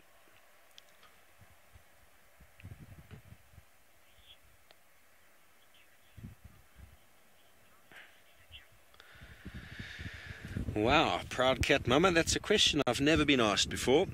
Jackals can run. I'm probably going to see that trot that it's doing right there. That's how fast they run. They keep that trot up for hours. They can go on and on and on. But if need be, they can really, really sprint. But I would assume it's probably quite similar to the speed a wild dog could travel at. So probably about 40 k's. About 40 miles an hour. No, yeah, there we go. There's a youngster begging. Some submissive behavior going on there. Look at the submissiveness with the ears flat. Very dog-like posture. And they go down and they beg and the ears go flat. Mummy, give me some food, please. So that's mum standing. Or dad. It's really hard to tell the difference between male and female jackal. Even the youngsters grow so quickly. They can often stay around and be helpers for another season. But that typical gait you see there with those jackal is they can cover vast distances with that. But if need be, if they want to evade a predator, they can really, really sprint, pretty much like any normal dog could do. But they don't normally sustain fast sprints for a very long time. Just that sort of loping gait that they have there. Can move very quickly. I'm guessing probably 35 odd miles an hour at a sprint, maybe 40 at a sprint, but then I'm not 100% sure. And Bobby, the jackal pups are sort of properly weaned and moving out of the den after 6 months, quite similar to that of the wild dog. But hunting only after about a year will they essentially be able to start moving around and doing their own thing and hunting. But they're still quite reliant on their adults up until that point. But after 2 years, well, they're well-fledged and pretty good to do their own thing as a jackal would. But sometimes they will actually stay with the adults for another year to assist them in the rearing of the next youngsters and also to maybe get a bit more food than they would on their own. There's a difficult life being a jackal, being one of the smallest predators on the plains. Pretty much everything that is a meat eater wants to eat you, and you're trying to compete with them at the same time. So you're attracted to the sounds of dying animals, and then at the scene of the crime, well, the animal's killing the animal also sometimes has a taste for jackal. The leopard will often kill jackal if they can to eat them. They quite enjoy them. That's why domestic dogs are readily taken by a leopard in and around sort of built-up areas in India and in South Africa where leopards are still occurring, sort of within the mountains. They'll come in and actually survive off of dogs. There we go. There's a much smaller one. You can see it now, running next to Mum. much, much smaller. Oh, hello. Please give me some food. Once again, I can't tell if it's mum or dad, but look at the playfulness. Isn't that just too precious? This is too precious. Much younger than the other one that was obviously begging is probably a last year's litter that's decided to stay and help, but still begging a bit, so haven't quite sort of dug in their roots and started their own little jackal family. But you can see the size there. It's all ears and tail. Come on, Mum, give me more. I want more food. That is just too precious. And you see the characteristic begging for food, of tapping the mouth. If we were close enough, we'd probably hear some whining, some squealing. And that submissive behavior, very characteristic of dogs, to roll on your back, showing off the vulnerable underside of the belly. And their mum gave us a proper look, and the youngster went, oh, mum's looking, let me bolt back to the security of the hole. So there must be something there that they're using as a den. Very nice to know that. I'll definitely come back and see if we can see these again sometime. But you see the body language, mum suddenly looked at us like, what is that? Maybe she hadn't noticed us before, and that body language very quickly, without a sound, told the youngsters that they better get back to the den before. But there we go, the behavior once again is relaxed. Very large ears, better to hear you with. What have you got there, James? Oh, there we go, there's the other adult. Well, very good. Animals that are very closely related with these individuals, and they follow them around quite regularly. Tristan is still sitting with the injured Avoca male.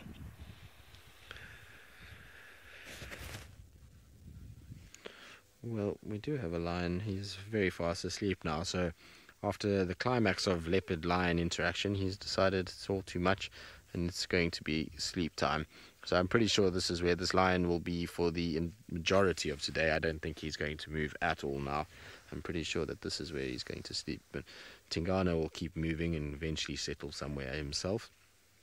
But this guy I don't think is going to go absolutely anywhere at all, which is nice. Maybe this evening, if we spend some time with him, he might roar for us, which would be quite nice. It's been a long time since I've heard a male lion roaring next to me, so hopefully this afternoon we'll try and kind of catch up with him and see if we can maybe get him roaring. I would imagine, though, that he's going to be fairly tired and probably not do too much if it gets to be a hot day, but there is a little bit of cloud cover that's kind of in and out, and it's kind of partly cloudy day, really. So you can see there's a few clouds that have blown in, and that might mean that it's a little bit cooler this evening. And if that's the case, then we might find this male moving earlier in the day than we would expect normally for this time of the year.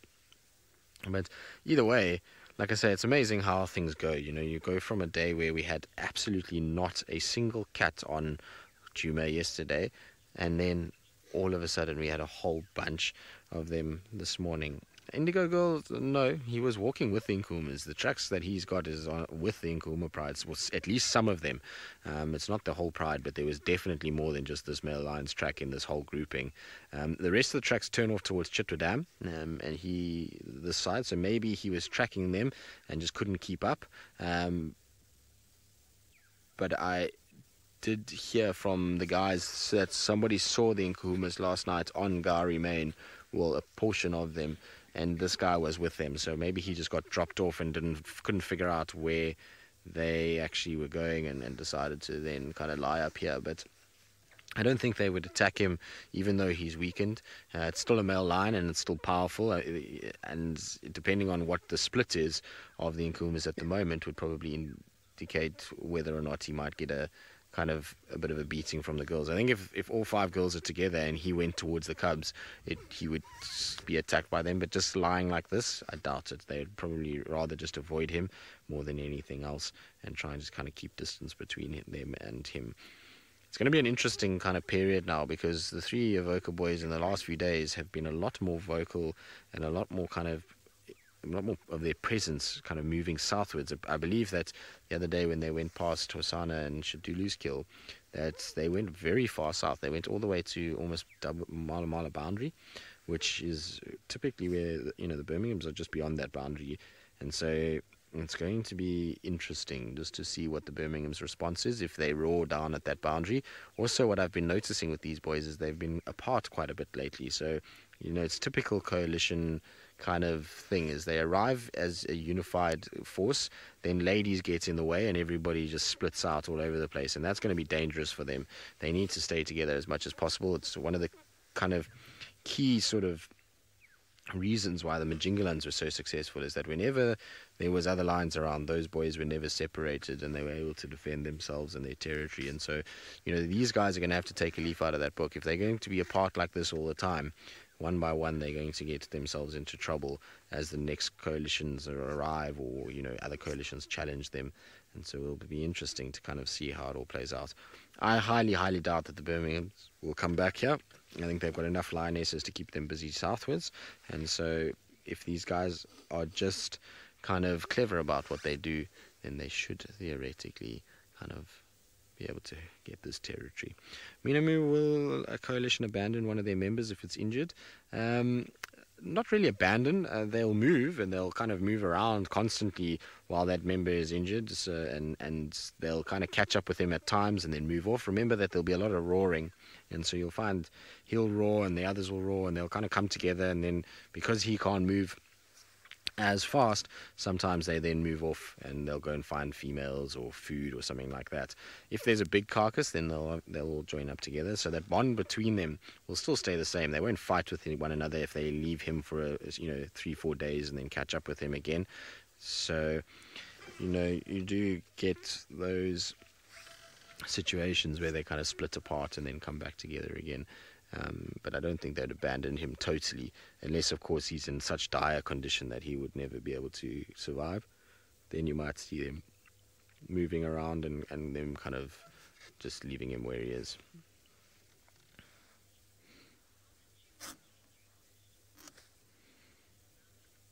No, I'm not sure, to be honest with you. I don't know. I've yet to see the Nkuhuma Pride since I've been back from leave.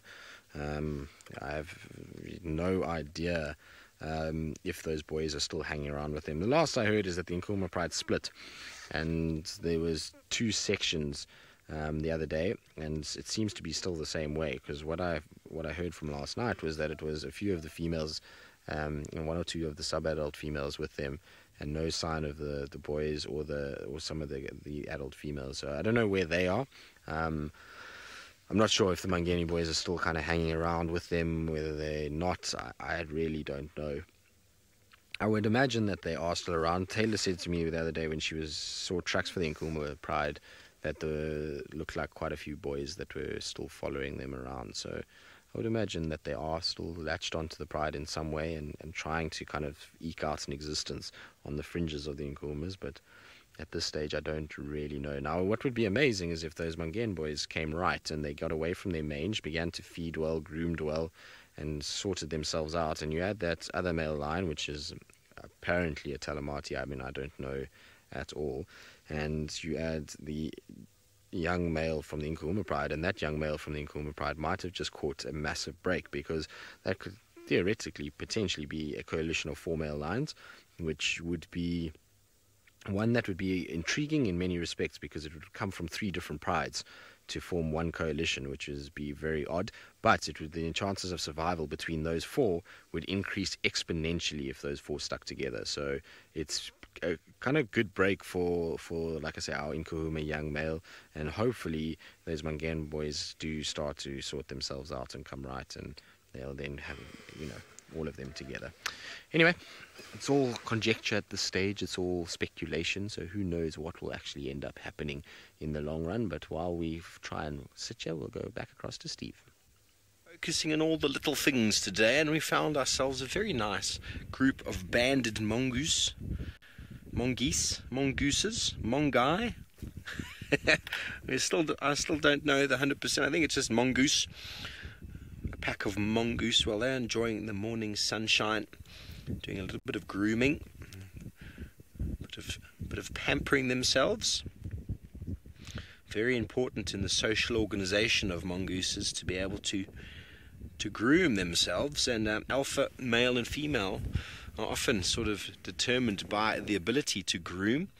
and they go through things known as groom-offs, which is very, very interesting behavior, where two males will basically start grooming each other until one of the males gives up, and the winner, well, then is the dominant, because grooming is a very, very important part of the social organization of these mongoose, and very, very well associated, as you can tell, with termite mounds,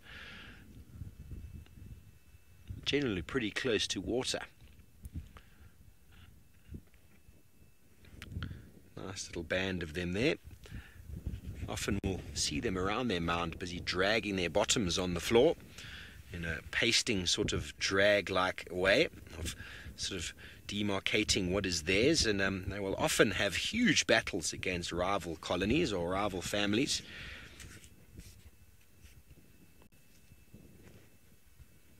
Easily identified by the dwarf mongoose by the size, of course, and those bands you see on the body, they are much bigger. There we go. Something spooked them. Whoopsie, what happened? Ooh, there's a hyena coming off on the right here, and the hyena is coming on the right and is causing these Thompson's gazelle to pronk. There's a second hyena joining, just coming up to the right. I wonder what this hyena is going to do. Just to the right there, James.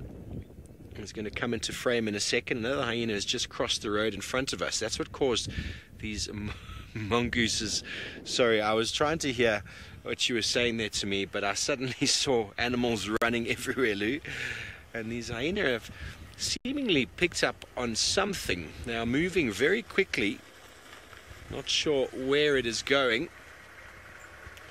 Thompson's gazelle did a pronk to show how fit and how strong they were, and the hyena have gone and decided to leave them alone. I wonder what in the open plain these two hyena, because the other one, they both now have crossed the road behind me. I'm going to just turn.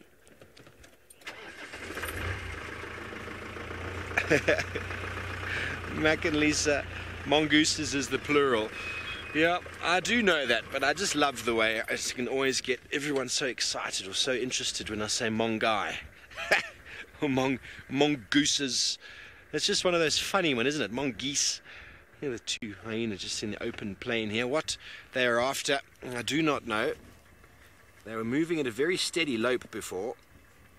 Scared the life out of a little Thompson's gazelle that you saw briefly before it came charging into picture. And it was doing a characteristic pronking to show the hyena how well and how strong the back legs are. There's no chance you're going to catch me, Spotty.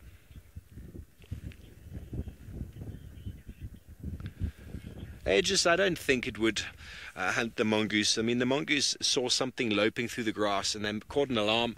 Most of them went underground. Some of them stayed and watched. They're just too quick. And by using burrows in the ground as well, very difficult for the hyena to get at them. We saw, I think Sydney had a few weeks ago, Hosanna hunting bantam mongoose.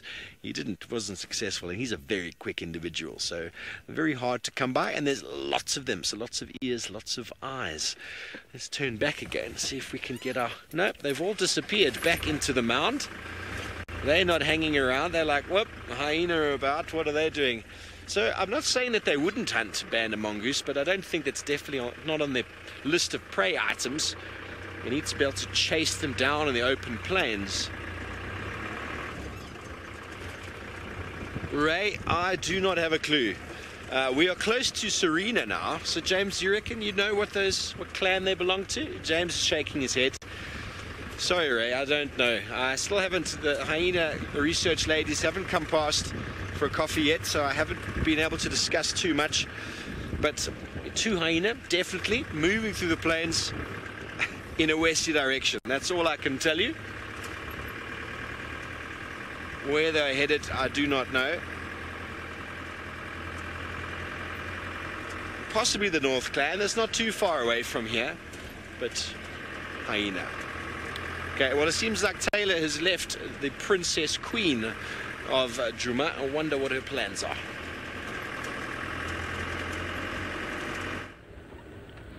Yes, well, I think more accurately, the Princess Queen left us. She just kept slinking around in the drainage lines, and I got tired of her antics, so we moved off. Then I spent the last 10 minutes trying to clean the sand off of the hood of my car, courtesy of Tristan. Can't wait to get him back.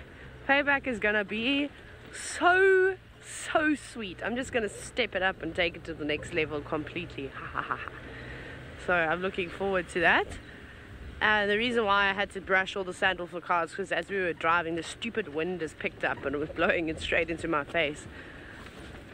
Now the sand was not great. I could still feel it hitting my face. Go away! I try to get all of you off. And my chair. Actually, I have to. I can't because I might lose my mind today completely if I sit in any more sand. It's very unpleasant. So did I miss my turn off? Why did I not go down? I don't know. Flu medication. It's great stuff. Do not operate heavy machinery. I think I totally missed my turn. I didn't want to come down here. I wanted to go to Gallagher Pan. I'm having so much fun, Louise. Can you not tell? My fake smile. Okay, let me go back to the way that I actually wanted to go. I cannot wait to get back into bed because I cannot hear anything. So I could have had a lion roaring next to me and I wouldn't have been able to have told you. I would have been like, was that a woodpecker? Okay.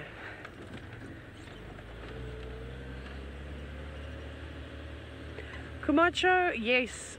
I would very much love to hide predator scat in Tristan's car, but that would just be really mean, so I won't be doing that.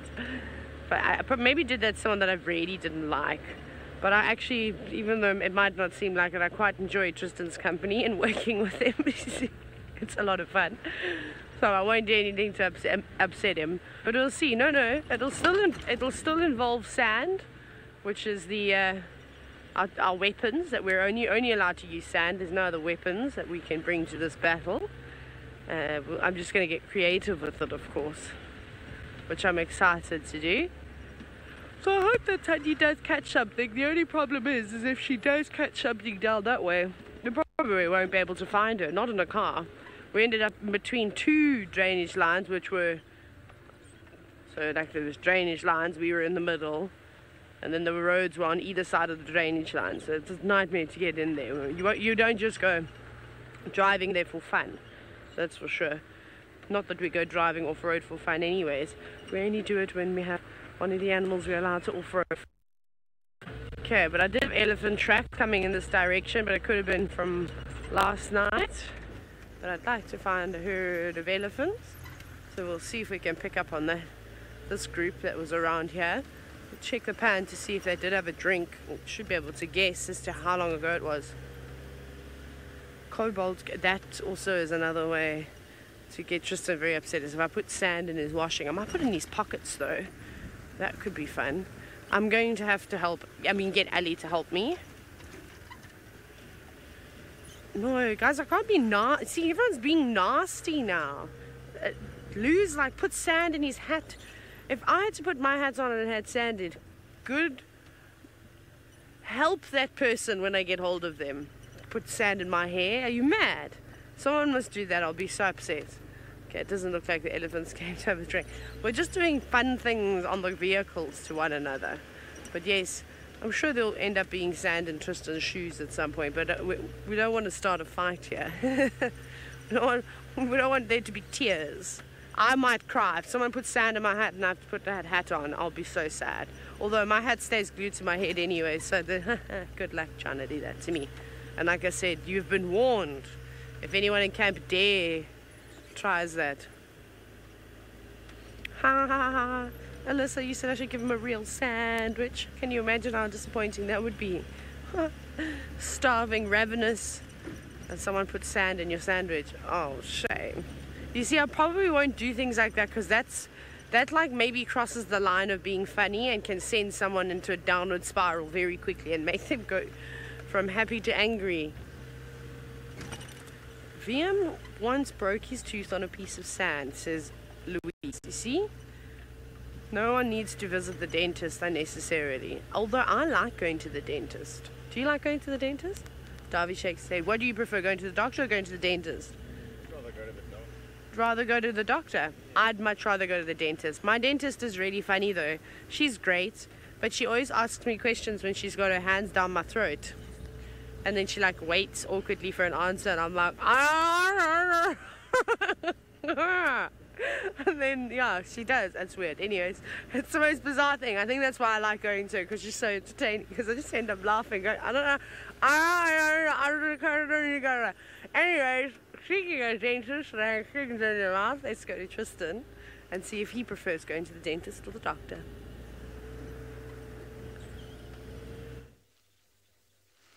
Sure, by far the doctor, Taylor. The dentist is the worst thing to go to. I hate going to the dentist. Do you agree, Seb? I don't know one person who likes going to There's not many people who like going to the dentist at all. It's generally most people prefer a doctor visit to a dentist visit 9 times out of 10.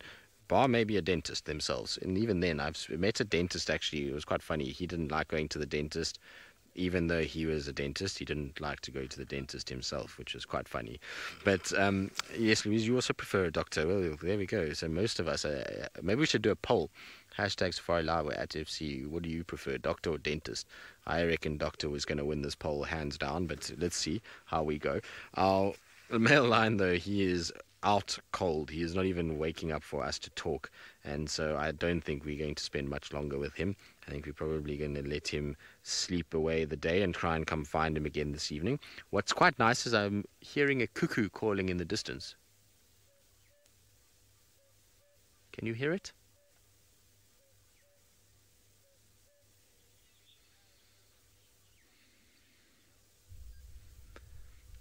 Whoa, now hang on a second. Taylor McCurdy has chimed in on our poll and says I should add or the vet.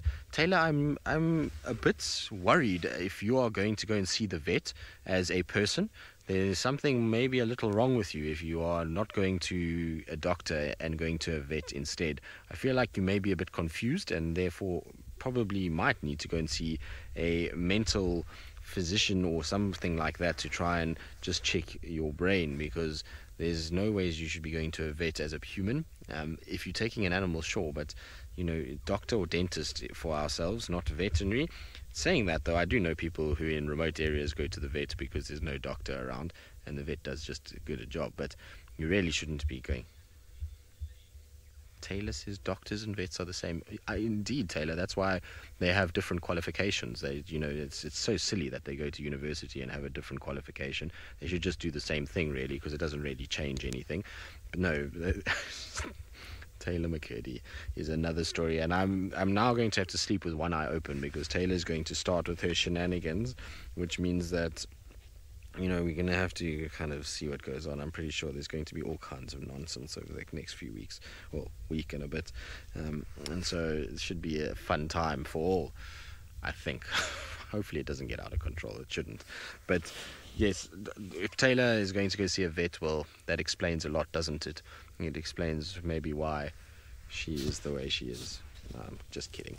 Right, Mr. Lion, you enjoy your nap. We're going to carry on. We're going to go try to see if maybe we can find the little chief. Given that we've had such a good morning so far, we're going to go and try and bumble about and see if Hosanna is not lying somewhere. Enjoy your nap. He's been dreaming while he's been sitting here. His eyes have been twitching and his paw flexing, and he's been quite a kind of dreamy cat. He's not even waking up for us to reverse, which is pretty incredible. So enjoy your nap, mister. You look as though you're going to, that's for sure. Can we still go there, Seb? Yeah. Still good. Excellent. Right, well, that was a scene of lots of awesomeness. Let's carry on though. Let's see what else we can find this morning. Hopefully we'll find some nice things. It will be very, very, very good if they continue on this vein of form. Louise, do we have any answers regarding our doctor, dentist, now vet poll? Few more votes. Okay, we'll get voting, people. Louise is saying a few more votes. There goes our cuckoo, actually. It's flying off into the distance. It's a long way away and probably quite tricky for Seb, but it's just kind of flying to the right of that tree now. It's a long way away, And if it ducks down below the horizon, we won't see it, which it's done, unfortunately. But that was where... there, you've got it, well done. So there goes our cuckoo, kind of moving away from us. It's kind of going and dropping down, unfortunately. There we go. Well done, Seb, though. That's not easy to track those down, so good job, Sebastian.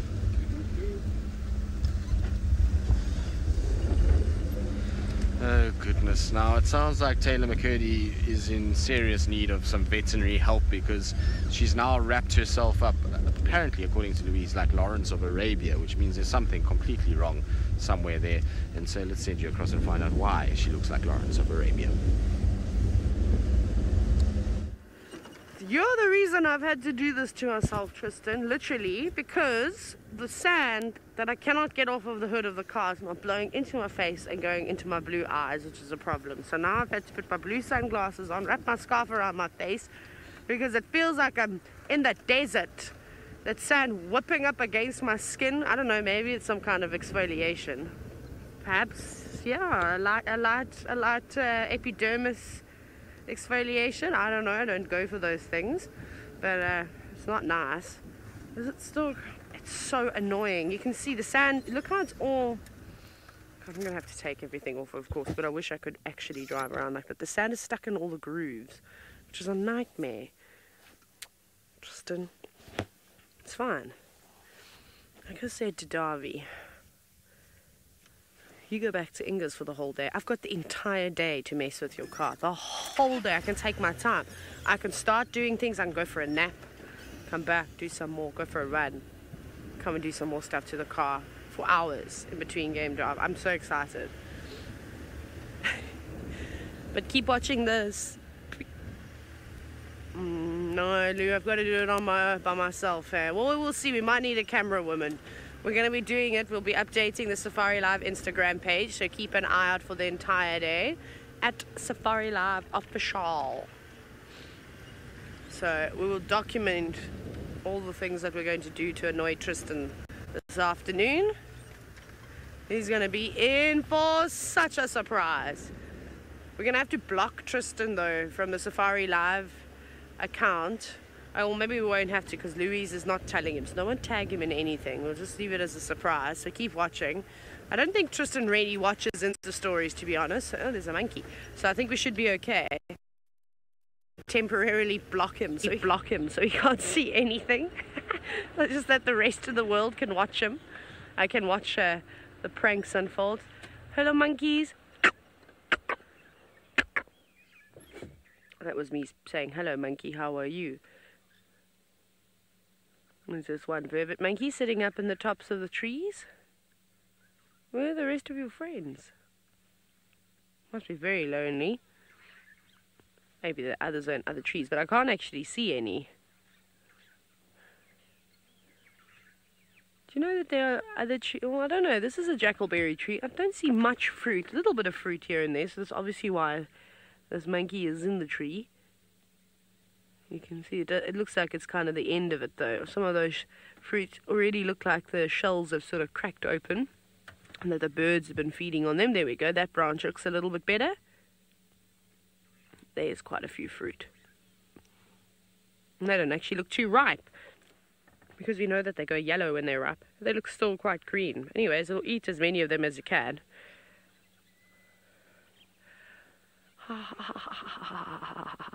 Ivy, you said I'm up to monkey business.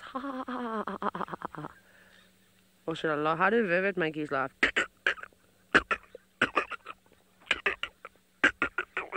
Something like that. I imagine that's how a vervet monkey would laugh. But anyway, it's very busy.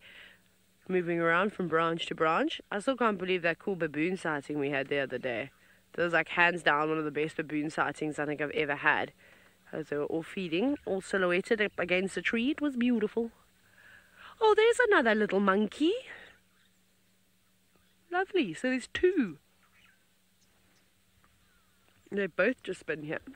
Climbing all the way up to the top. Where's my gimpy? Where's our friend that comes and annoys us in camp? I say that, but they're going from friend to foe fairly quickly if they carry on with their antics.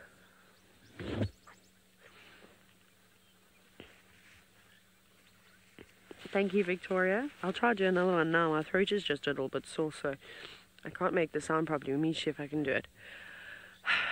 Take a deep breath and practice. You know what Brian used to do? You guys remember Brian, one of the old cameramen? I never used to be able to make the sound, so he would make it, and then I would just do this.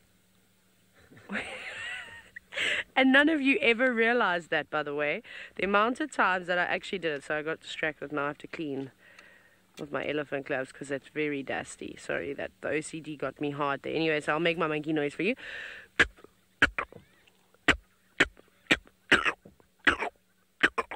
I can't really do it very well. I think Tristan does a better vervet monkey impression. But like I said, I'm going to blame my sore throat. There's actually a few of them, I lie. There's 3 monkeys now in the tree. I don't know where they all came from because I didn't see them. They're super camouflaged. Just actually could be. One of them could be my gimpy because there are 3 very, very naughty vervet monkeys that hang around together. And they've kind of separated from the troop. I don't know if they've just been so naughty that they've been booted on out. Perhaps. Perhaps that's the case. But it doesn't seem like there's any predators around, not even any raptors, as they are sitting very, very quietly at the moment. Very exposed up in that tree. And they're young, 3 young monkeys, so I hope that one of them... Oh no, here comes some more. Look, David, there's another one on that tree. There's a whole troop. Oh, there's so many. Never mind to take that all back. There's probably a lookout, an experienced lookout. But just in the other trees, I think they're coming this way as we look down into the drainage line. Actually, you can see more and more monkeys jumping around in the next kind of jackalberry at the back. Thank you guys, right behind all the trees. It's not going to be a great view, but I just wanted to show you that there were some more vervets just down in the distance. Okay, cool. I think we're going to head though. Bye, monkeys. Thanks for everything. It was great watching you guys. Stay out here. Don't come to camp. Especially when they run on the tin roofs. Oh, my favorite. Hey, guineas. Let's try to get a nice view of these guys. They're hilarious. Hello. Don't run away so we can look at your beautiful blue heads. There they are. A gang of 4. I feel like guinea fowl are like undercover bad guys. They look all cute and precious and like, you know, they're not going to do anything and they're minding their own business, and then next minute, bam, they are like evil villains plotting to take over the world. See, they do a very good job at just kind of blending in and acting natural. Oh yes, I forgot that we have a poll going on now. I've got a feeling that Steve is... Never mind, I was going to send you to Steve, but the gremlins took him. It's okay, he'll be alright. See, that's why you got to go to the vet. The vet helps you. They give you this really amazing anti-gremlin injection, which I obviously need a top-up of because they seem to get me all the time. Just a quick preen of the feathers there. And then just doing what birds do best, pecking. I'd like it if one would start to call, because they do have quite a nice call. Except at 3 o'clock in the morning when it's right outside your window, then it's not particularly nice. Shame, then guinea fowl must have all sorts of things shouted at them. But there they go. Lovely. There's us. Carry on. Bye, guinea fowl. Or if they had like a dust bath, I might stay longer, but I don't think they're going to have a dust bath. Okay, don't know where to go now. Okay, we're going to try to send you to Steve again to find out if he prefers the vet, the doctor, or the dentist. I like going to the vet because I get to play with everyone else's pets. Thanks, Taylor. Well, we bumped into the hyena ladies a moment ago, and they said on the way where we're going, there's a whole lot of hyena together, which is part of the South Clan, which I haven't, that I know of, seen yet. And they assure me that the 2 we saw before must have been part of the North Clan just because of where they are. So I got a little bit more of an understanding of the area. But we haven't seen them yet. We're making our way down to another crossing. We're on the sort of a different road towards Mara Bridge, but we're not going to get that far. There's another crossing down here somewhere, and hopefully we're going to get some action. We've just come through really big herds of wildebeest and zebra once again, moving through the plains. And so the question is, vet, doctor, or dentist? Well, I don't think anyone likes going to the dentist. I don't like going to the dentist. I've actually got to go to the dentist when I get home. It's time for me to book a dentist appointment. And one thing I realized is that lady dentists, I'm not being sexist in any way, are the best dentists because their hands are so small and delicate and gentle and caring. And after an injection, you're like, did you really just do all that already? Just going to try and get past this car here. So I have really a good time.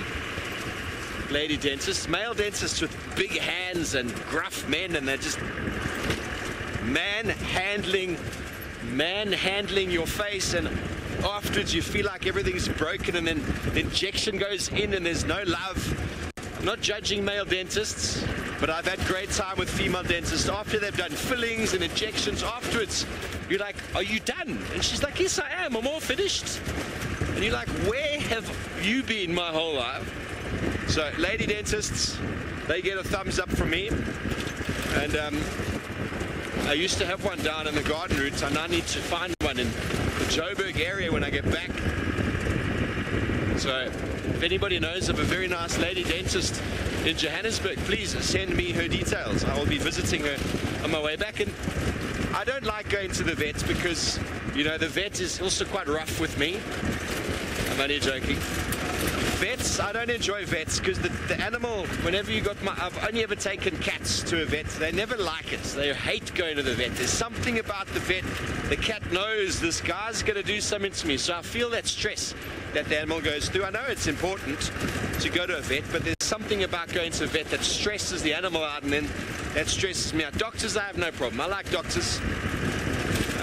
I'm quite healthy, so whenever I go, it's basically just for a checkup or a medical or stitches or something like that. But I'm sure if there's all sorts of other ailments, then who would like going to a doctor? My mum has to see doctors regularly because of her poor health, so she doesn't like going to the doctor. Always more needle pricks and pin pricks and blood to be taken.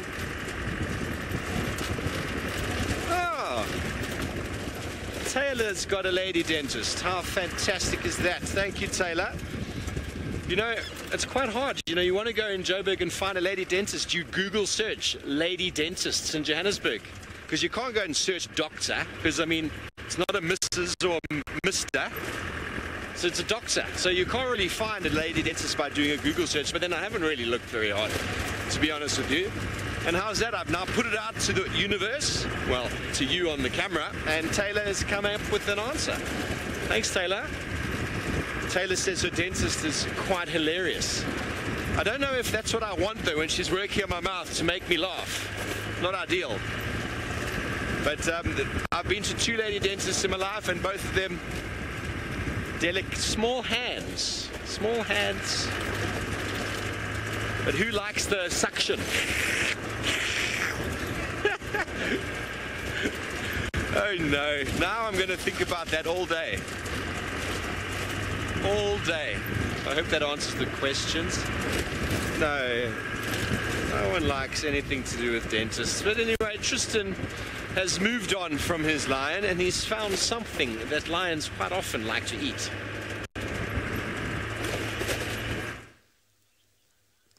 Well, not lions in this area, that's for sure.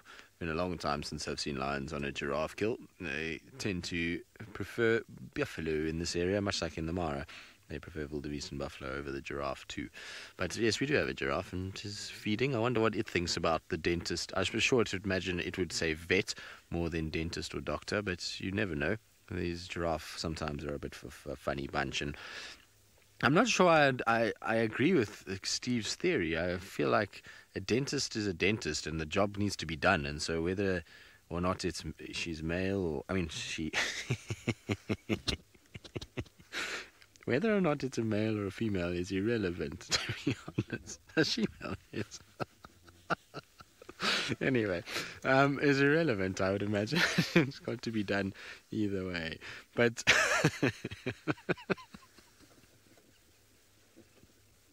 Seb is giggling behind me. Anyway, Seb is making me laugh. So like I say, I think it would be pretty irrelevant either way. Funny enough, my dentist is not a female, nor is it a she-male, but he is a male. And he has this awkward habit of basically asking me a question before plunging his utensils into my mouth as though I'm going to be able to answer. And so instead of being able to answer, all he gets is as he kind of as he shoves his utensils kind of to clean my teeth. So it's so funny how your dentist does the same. It's very funny how they do that. The dentist will kind of ask you a question before kind of making you open your mouth, and you can't say anything back to them. So I don't really know how they understand the series of grunts and groans that come out of your mouth while you're trying to have a conversation with a dentist. But anyway. This is a ridiculous conversation that we're actually having. We've delved into the ridiculous world again, and it's all Steve's fault. Taylor started it, but Steve has really taken us on an awful tangent as we've gone. But anyway, Giraffe, should we talk about you rather? Giraffe is having poll results. Yes, I've gained my composure. Thank you, Louise. I'm so sorry about that. You can send your results away. This is serious business. But I'm sure this is an absolute thrashing for the dentist world, I'm afraid. Lube?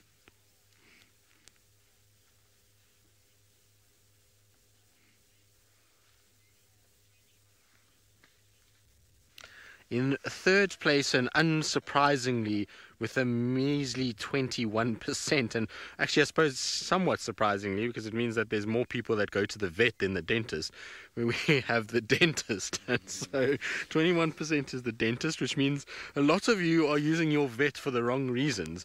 It's not for you, it's for your pets. So don't go to the vet for yourself.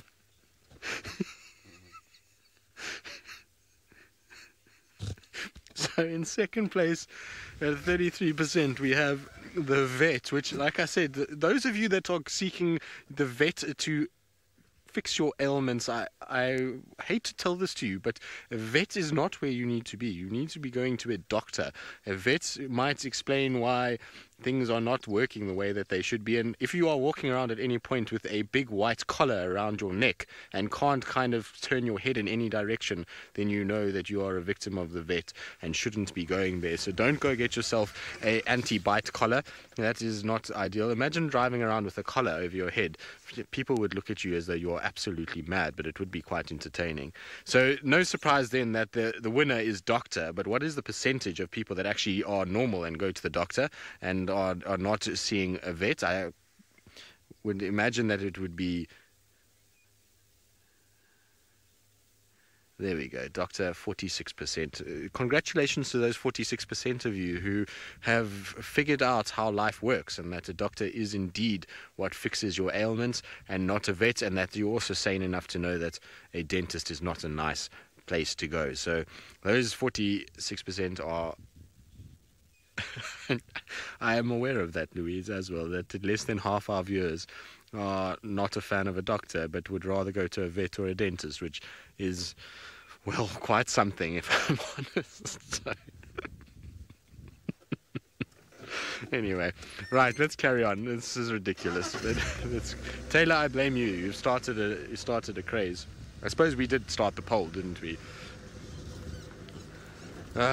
Sure. Seb, have you ever been to a vet to be seen as though you have? What was wrong with you? No, I sliced my arm open by accident in the game reserve. Yeah. And well, the doctor or any hospital was too far, so the vet was taken to the vet of the reserve to be stitched up. So basically, what happened, if you didn't hear that, is that Sebastian cut himself. What reserve were you on, Sebastian? What? Baluli. Baluli. So Sebastian was in Baluli, and he cut himself, and the doctor apparently was too far away, and so they sent poor Sebastian to the vet. Did the vet do a good job, Sebastian? Got infected. Got infected, so not a very good job.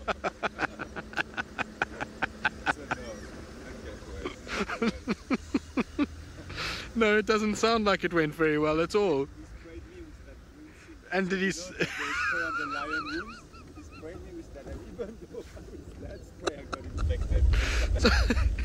Sebastian was sprayed with the disinfectant that spray on various animals when they treat them. So you know the green or purple substance that they put on. So Sebastian was sprayed with that and still got an infection. Seb, Don't go to the vet. don't go to the vet is his advice, which is quite something. I'm sorry, Seb. I'm sorry that the vet just didn't do a good job. Well, you're all right now, though. You seem to be okay now, so... And you've never been to the vet, just that? No, I've never been to the vet to cure an ailment, to be honest with you.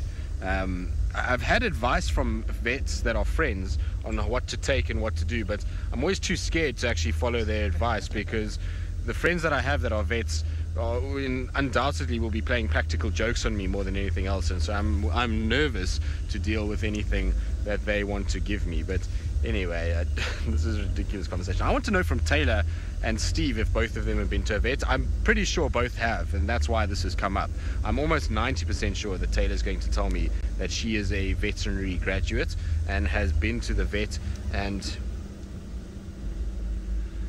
there's Hosanna's tracks now. So we have found Hosanna's tracks, which is good. These are the tracks we had this morning, but I wanted to check where they went, and so far I didn't see many tracks kind of going along. So I think he might have cut into this drainage line and maybe he's sleeping here. There's impalas at the dam, so he's not a treehouse, but his tracks definitely go this way and then cut over the road. But apparently Taylor and Steve are in bad signal, so they're hiding from the truth as to whether or not they are veterinary accidents or if they have actually done proper, kind of been to doctors properly more than they've been to vets. But I surmise both of them have had a veterinary experience, which would be quite entertaining to listen to both of their stories. So I'm quite keen and eager to kind of hear who did what and what actually happened. Sebastian's is a veterinary nightmare, so you know, I hope that theirs are not the same. Right, well, while I figure out where these tracks go, I'm going to send you across to Taylor so she can share if she's been to the vet or not.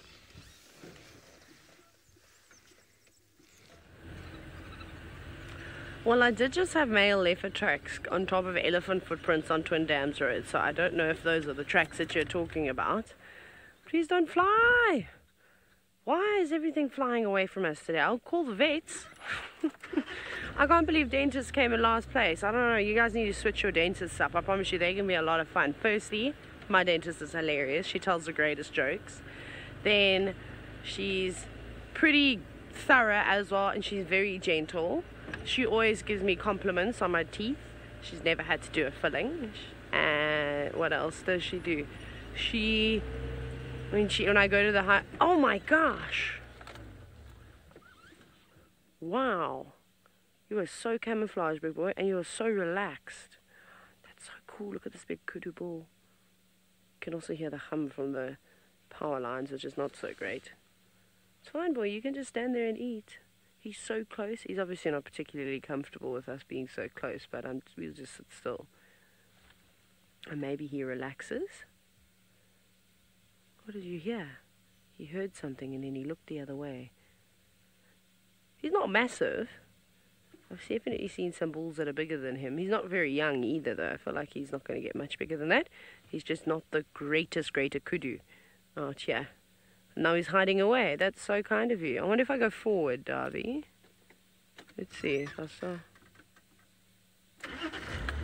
Let's pretend we're driving away and we'll just go around the corner and watch him.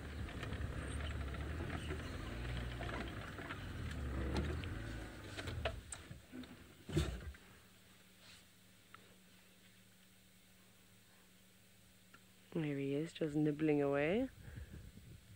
Looks like he's eating a young knobthorn. Lovely green leaves, so he's got himself a nice treat. I wonder if animals ever get annoyed with getting vegetation stuck between their teeth. I would. It would drive me crazy. I just about walk around with floss everywhere I go. Oh, Darby, you know what's quite cool? Is look at his shadow on the road. Watching his horns. Look how cool that is. No, son. Come out, son. I thought it was very cool as well.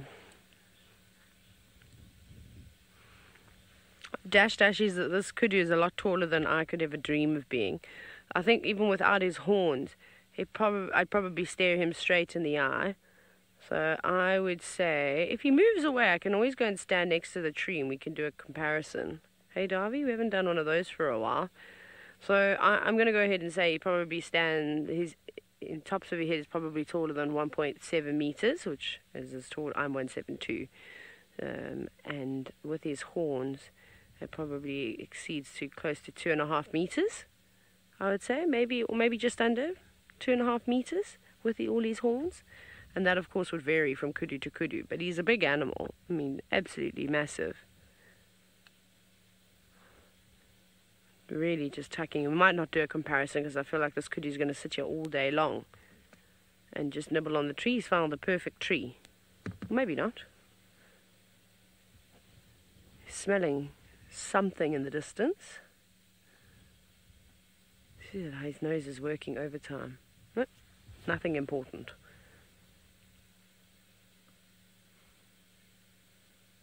He's so peaceful as well. He actually does look like he could be an older kudu. Very nice. Right. Wonderful. How exciting. It seems as though Steve has now found an incredibly fast mammal, and I think he's been searching for them all morning long. Well, look how lucky we are this morning. We have found a female cheetah. I couldn't tell you at the moment who it is. We're on the road to Mara Bridge as before, and she's been moving quite deliberately. I'm just off the road. Well, she's just off the road. We're on the road. There's a lot of vehicles suddenly materialized in the sighting, which puts a bit of pressure. So we're keeping back, and all the vehicles, thankfully, have decided to stop behind us and give her the benefit of the doubt. She did walk past a group of big male impala before that all ran towards her to say, "Get out of here, cheetah. We don't want your presence." My first Mara cheetah. I am very excited about that. I don't know how long she's been walking for, or if there's been an attempted hunt at some stage. She's panting a little bit. Just before you came to us, we've been coming out of a bit of a river drainage depression, so we haven't had signal for the last 10-15 minutes. So thankfully, she's come up onto the crest of this hill, and now we're able to show you her gloriousness in the golden light and the long golden grass. Herd of wildebeest just crossed ahead of her there. And I don't know what it is she's going to be looking for, but any small unsuspecting antelope, no doubt, on the plains.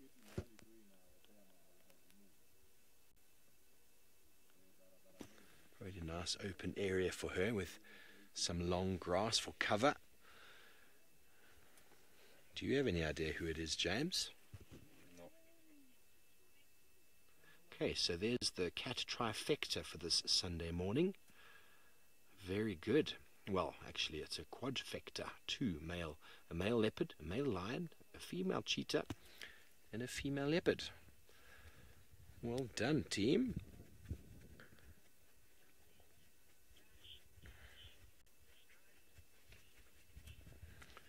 Dash. Well, we're building up to the Safari Lives this afternoon, so indeed this is a highlight reel, and hopefully this afternoon we can produce some wonderful content as well for all of you.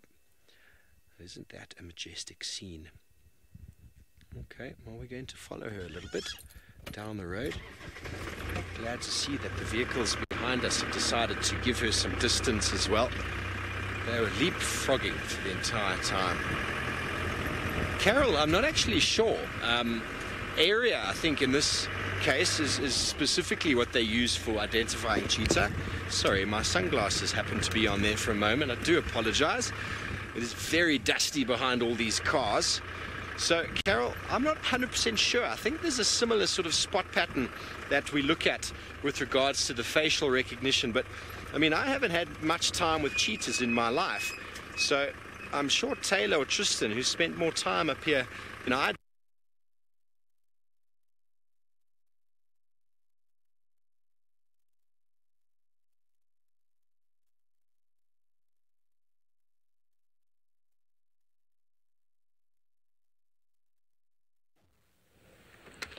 Hi everybody, oh my goodness, Steve, where did you go? We missed you so. Kudu's on the move and he's just eating lots of leaves. Bye boy. Going back to the knobthorn again. Thank you very much. He's been very accommodating. He's actually just been roaming in between where he hasn't moved much at all. In fact, at all really. He just keeps going from spot to spot. It's like he's giving the tree a break. And then he goes and he feeds on the other side. He's a very, very pleasant fella to be around.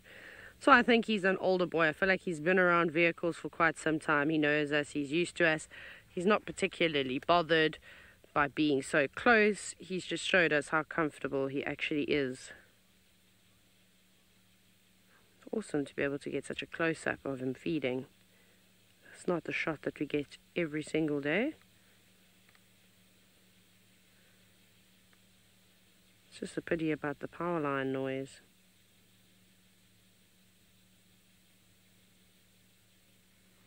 Otherwise, that's lovely. It's amazing, and that knobthorn is filled with thorns too. I just can't believe how he's able to pick in between and not get pricked. If I were to even bring my hand close to that tree, I would get all sorts of thorns stuck in my hand, which wouldn't be particularly nice. It's also very interesting. I love shadows. I'm fascinated by shadows, and I like the dappled light in between the knobthorn leaves. It is, Linda, their horns do sprout out of their heads fairly close to their eyes. But even though it looks quite close, it's also very far away. But that's awesome. They've got beautiful big black eyes too. So pretty. He looks tired though, don't you think? He looks like he's had a hard life. And I think life out here, for all of the animals, is particularly tough. I don't think it is easy at all. And I commend them that they're able to every single day go out and, survive the night with all the things that are in the bush and against them. It's not easy. It's really not easy at all.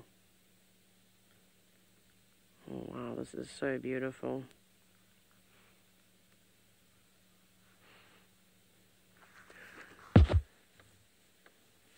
Captain Deltron, the most spirals. It's like normally, I mean, the average amount is about 2.5, sometimes pushing to 3, but that's like an exceptionally large kudu bull. I'm going to go ahead and say about 2.5 sort of turns. Now, I'll never forget, sometimes I suppose they get a bit bigger. When I was about, I don't know, we were in the Kruger. I can't even remember where in the Kruger we were, but I just have this memory. I must have been about between 6 and 8 years old. And we'd stopped at a rest camp somewhere in the middle of the Kruger National Park. And as we got out, everyone was, heading in to go and grab a cup of coffee. And I stood at the car and I turned around and I looked back at the road we'd just driven down in, and couple of kudu cars bounded across the road, and the biggest kudu bull I've ever seen in my life was just staring straight at me. He stopped in the road, very proud, very regal, and looked for a moment. Our eyes connected. No, I'm joking, they didn't connect, but it felt like one of those moments. And he just stood there and he looked at me. We were quite far away, but he must have had at least 3.5 turns in his horns. I've never seen a kudu bull so big in my life. I then obviously ran back and tried to tell everyone. My dad said I must stop telling stories. But I did see it. I swear that I saw it. I'll never forget that moment. And it must have only lasted about 10 seconds, but it felt like I was there for 5 minutes staring at this kudu bull. It was really quite epic. I think that's probably the moment when I really started appreciating the wilderness and wildlife.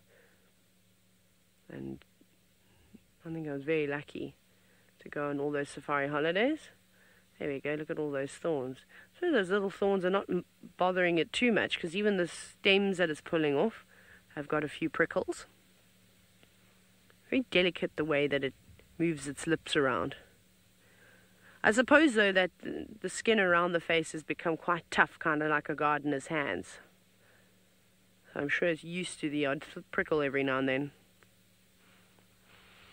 Malaika, now a kudu bull is a massive massive animal, and this is not necessarily on the prey list for a male leopard, but look at Tamba, for example, who is Tandy's older son, her previous offspring.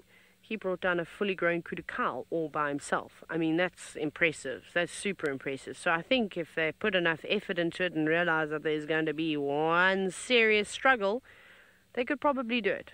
It's like, look at Tandy when she's taken down female waterbuck, or when she's taken down almost fully grown Inyala bulls. I mean, they're not small animals. And she's not a particularly big leopard either. She's really small. I mean, in comparison to Shidulu, Shidulu's probably got like a good 10 to 15 kilograms in terms of weight on Tandy. That's how small Tandy is.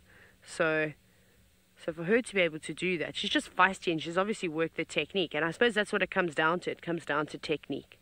Obviously, the bigger you are, though, that definitely helps. You can throw your weight around a little bit. But that's not always the case. You might see a safari bear. Or is it anti-poaching? Could be anti-poaching that's coming past now. Yeah, don't worry, you won't be able to see them because they're wearing camouflage. Lovely, it is anti-poaching. Fantastic. Thank you for the good job that you do. Right, Tristan's been out of his car tracking, I'm assuming, Hosana. Let's go see which direction those footprints go.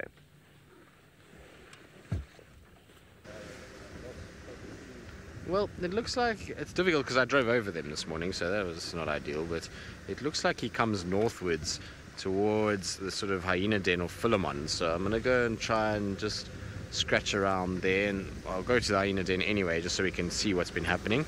Does he come out this side though? Lots and lots and lots of hyena tracks all over the place on this kind of southern block of where the den is. So the southern road from where the den is, there's lots of tracks for hyenas going up and down all over.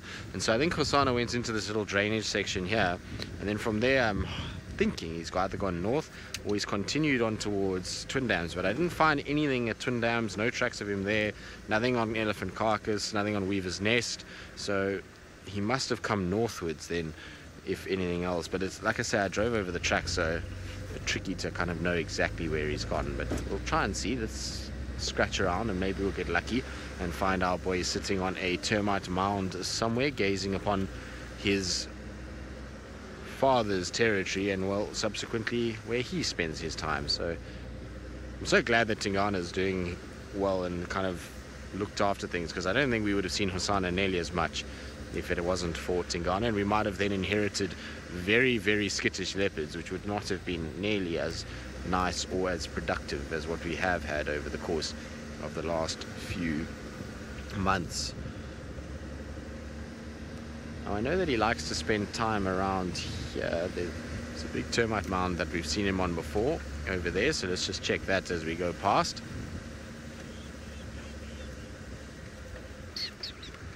No leopard on top there today.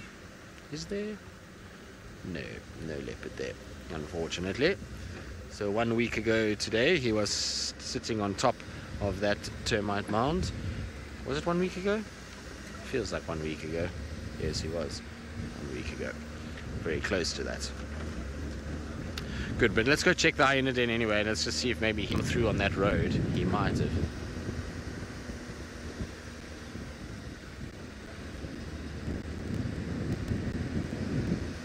I thought I saw something, but I hadn't seen something. It's a funny kind of light this morning. Now that it's gone a bit overcast, it's kind of, all the shadows have softened, and so it's a lot trickier to actually spot things like leopards in this kind of light. Even hyenas, anything that's got a broken pattern is going to be a little harder to see in this kind of dingy light. When it's sunny, you kind of see their coat almost glistens a little bit, and that's what gives them away. But when it's kind of soft light like this and a little bit dingy, the spots really help them to just blend in completely, and so it becomes a lot more tricky to be able to see them. Now I wonder, this morning Taylor obviously had Tandy, but I wonder where little Kalamba was left and where Tandy actually came from. It seems as though she came from this sort of Milwaukee area, so I wonder if she hasn't left Kalamba somewhere on this kind of giraffe dip, Gari cutline area that she often does. I would expect that's roughly where she was been hiding out the last couple of days. Also, was she very full this morning, Lou? Did she look like she was full, or did she look skinny this morning?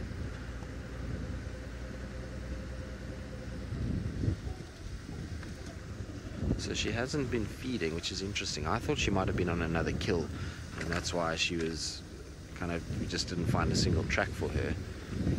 Strange. Maybe she had some sort of a meal that was very, very small. So she wasn't starving, but her belly was concave. Well, maybe she should go see the dentist or the doctor, since people are seeing the vets. She maybe might go have better luck if she goes to see them. Now,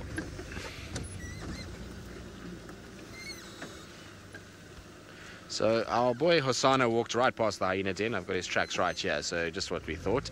He's walked just here and kind of going back towards Philemon's dip. So did anyone see him on the dam cam last night? Because it looks like he's heading that direction. If you didn't see him last night, pay attention during the day today, because I wouldn't be surprised. He appears. Also, what looks like is hyenas following him away from the den. It doesn't look like hyena will be here. No tracks coming to the den. It's all going away with the leopard tracks. I know Hosanna, he likes to even sit on top of this den.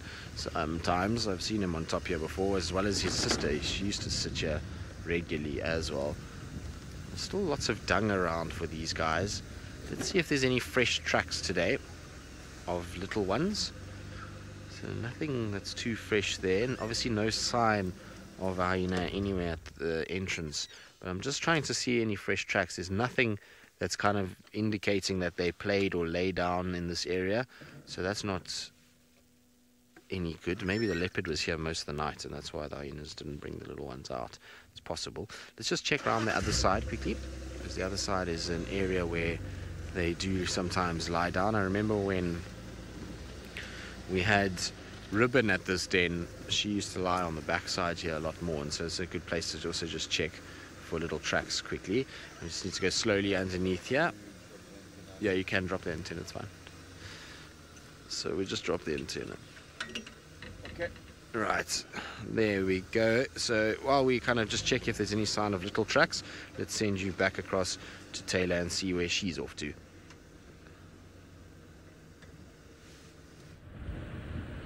Well, we just very quickly popped past a treehouse dam, and I'm freezing again. Hey, how's that? The clouds came over, and now the scarf's got to go back on, so I'm going to do that. Might even have to put a blanket over my legs. Got goosebumps. Why are they called goosebumps? Where does that originate from? Does anybody know?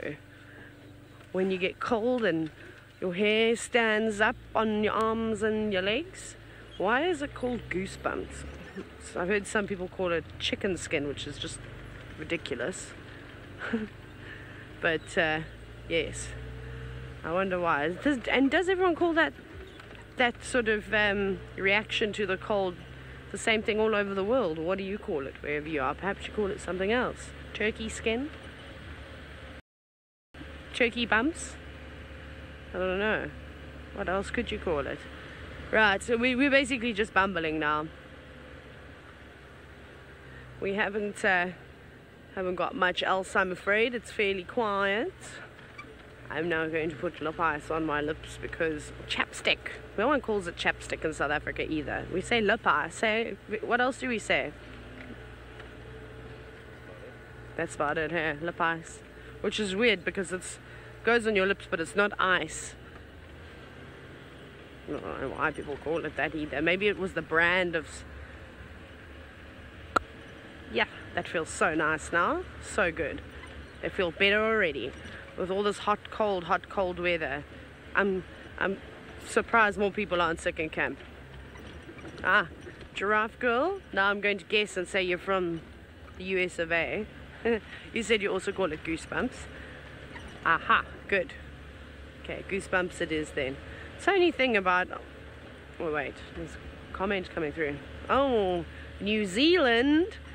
Kath from New Zealand says they also call it goosebumps. Wonderful. That's fantastic. That's good news, and we can continue calling it that. Get that then. Okay, where is a nice bird party?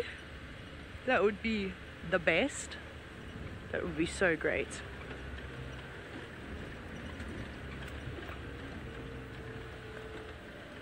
Never too late, you said. Sometimes in Spanish you call it, well, I suppose it would translate to chicken skin, because if you said that, that's not Spanish, that's English. But okay, fair enough.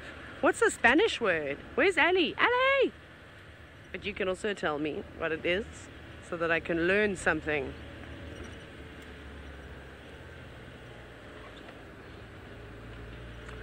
Louise, do you want to maybe put that onto YouTube and see how they say it, how they pronounce the word, and then try and tell me? Louise is now trying to read it, but she's not Spanish.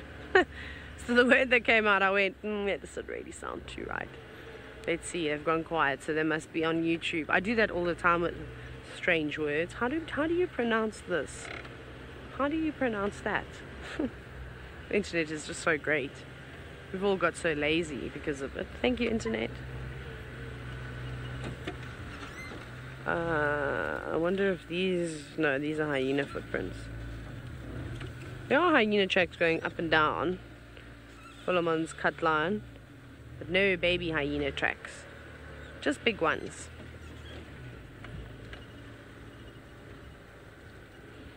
I'm also glad Tristan drove over leopard tracks, because I feel like I drive over tracks all the time. Every day. The other day I said to him on the radio, I was like, I'm not looking for tracks today because it was too overcast and I was lazy. So I was just driving. Every now and then you get those moments. Louise, what happened to you? Where'd you go? It's gone very quiet in Final Control, and I don't know if they're trying to pronounce the word. Oh, no, they're not. Never mind. I can't tell you how to pronounce or say that word, unfortunately, because I cannot be texting and driving or searching on YouTube and driving. So I'll try and figure it out at some point. Aha, I can see Tristan. Look, there he is, 12 o'clock. Looks like he is on Ingwe Alley. And speaking of Tristan, as he slinks behind the bushes, let's hop on board with him.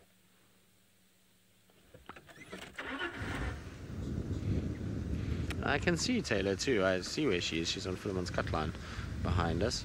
So she's looking around. Taylor, if you can just check, maybe, I don't know if you want to just do a little bit of Rebecca's just to see if Hosana went there, because he was heading straight towards that junction and I can't find where he's headed from there. And there's two routes that Hosana likes to walk from there. One is across onto Ingwe Alley and then along this drainage and then up the Mulwati towards the Pan, or he takes the other drainage that runs up to Quarantine. So if Taylor just checks that first little bit of Rebecca's, she should be able to see whether or not he went that way or not. She might not want to, she might not want to do that at all, and will decide rather just to carry on her journey and leave us to do it. But you never know. Hopefully she'll be nice and just check quickly for us so that we know whether or not we're looking in the right place. But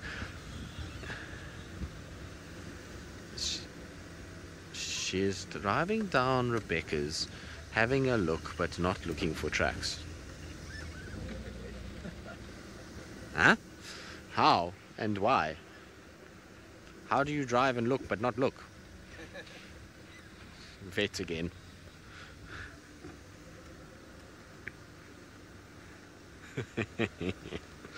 I know that's not what you mean, Louise. I was just giving you trouble. Apparently she's looking for the leopard but not the paw prints. Well, Taylor, yes, the leopard would be first prize, wouldn't it? The paw prints would be second prize, so you've got to look for both. But otherwise it's to the vet with you to sort you out, or maybe the dentist.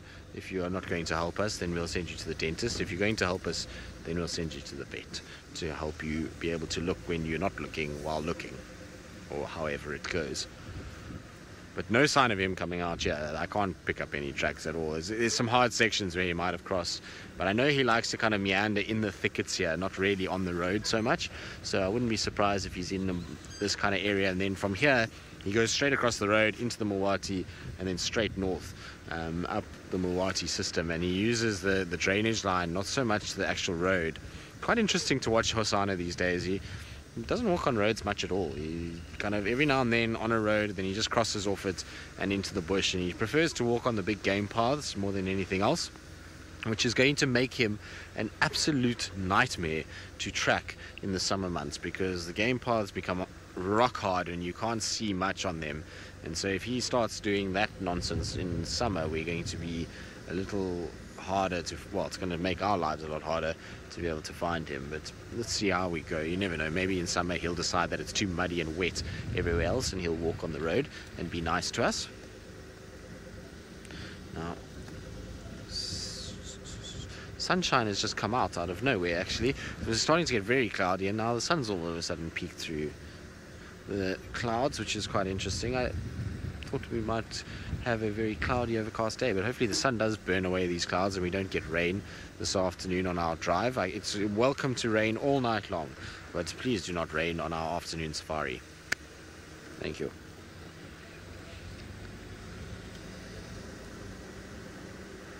Barbara, yes, I think a Hosanna whistle is a fine idea.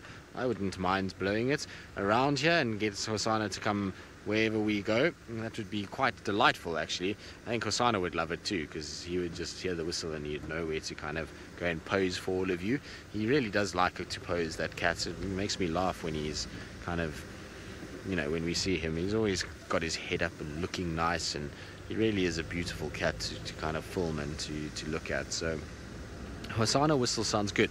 Can I get a whistle for the rest of the crew too, so that when I need to speak to the crew that I can just whistle and then they all will listen? Is there such a thing as an obedience whistle? Because we need it in this camp. We have zero obedience that goes on. Everybody's on their own mission. The star system, yes, Louise, we spoke about it yesterday, but I feel that some will not take to the star system and will just be rebellious and by nature and will not do it.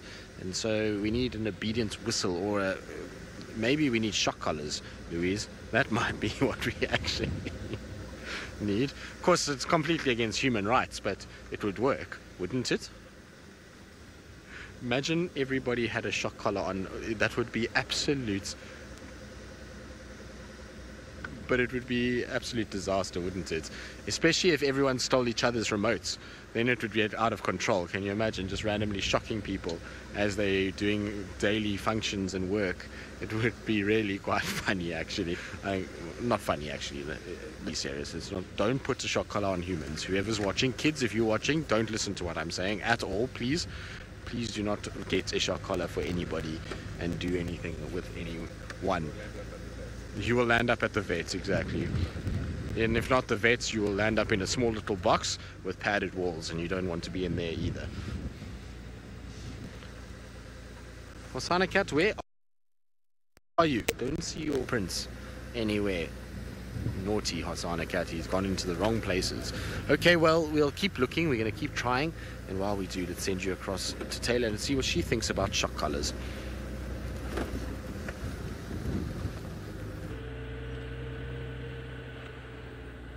I don't know really how to think about that. I do feel a lot better that we're putting shock collars on people rather than animals. That makes me feel a whole lot better. Obedience, but we are so well behaved. She just didn't lay down what we would be reprimanded for, you know. If people wore a shock collar and they got shocked because they didn't throw an empty milk box away, hey? Or a packet or an empty ice cream container instead of just leaving it in the fridge and the freezer, yes. Or the person that leaves the kettle empty after they've used it. Or what else? Leaving cars empty. Oh, you can hear bad words, hey? Must ask Tristan. Tristan hates it when a car is left filthy and his car is left empty. Yes, empty chocolate packets. Who does that? Also, who just leaves one piece of chocolate? That's when you know if someone is lazy, because firstly, I don't know anybody that would just leave one tiny little block of chocolate. I mean, it doesn't matter what time of the day it is, just eat it and throw the packet away. So this, of course, comes with living with a group of people.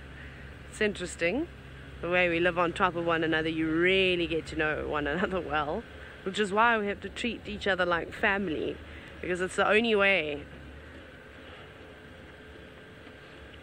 Oh my goodness, yes, the empty ice packet that lives in the freezer for months if no one else removes it. Man, oh man, oh man.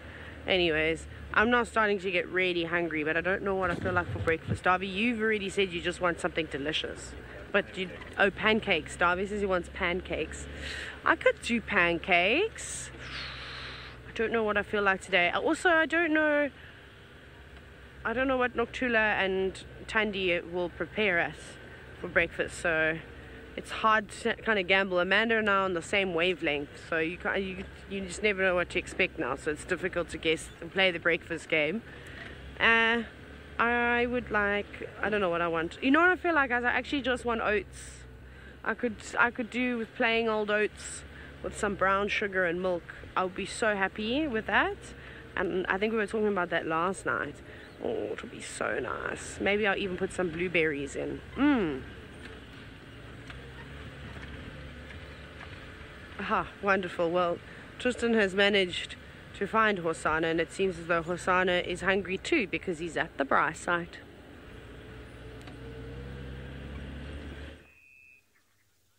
He is indeed. He's at the bush braai, much like many of his older brothers have done before him. Did we wake you up? Have you been sitting here waiting for us all morning, boy, with your full tummy? Hello. I'm so happy we came here. I thought he might be at this bush braai, so I thought I'll just come and have a little look. He's got a few monkeys shouting at him. I'm sorry, did I wake you up, boy? Now, he's going to walk right past us. He is just the coolest cat in the whole world. And to see father and son on the same morning. Hello, Hosanna. You're looking very good, boy. You're looking fat, though. You've been eating a lot lately, haven't you? Now, he's going to try and find somewhere where he can go lie down where the monkeys are not going to shout at him. You see, he's got his tail up. Everybody is shouting and making noise.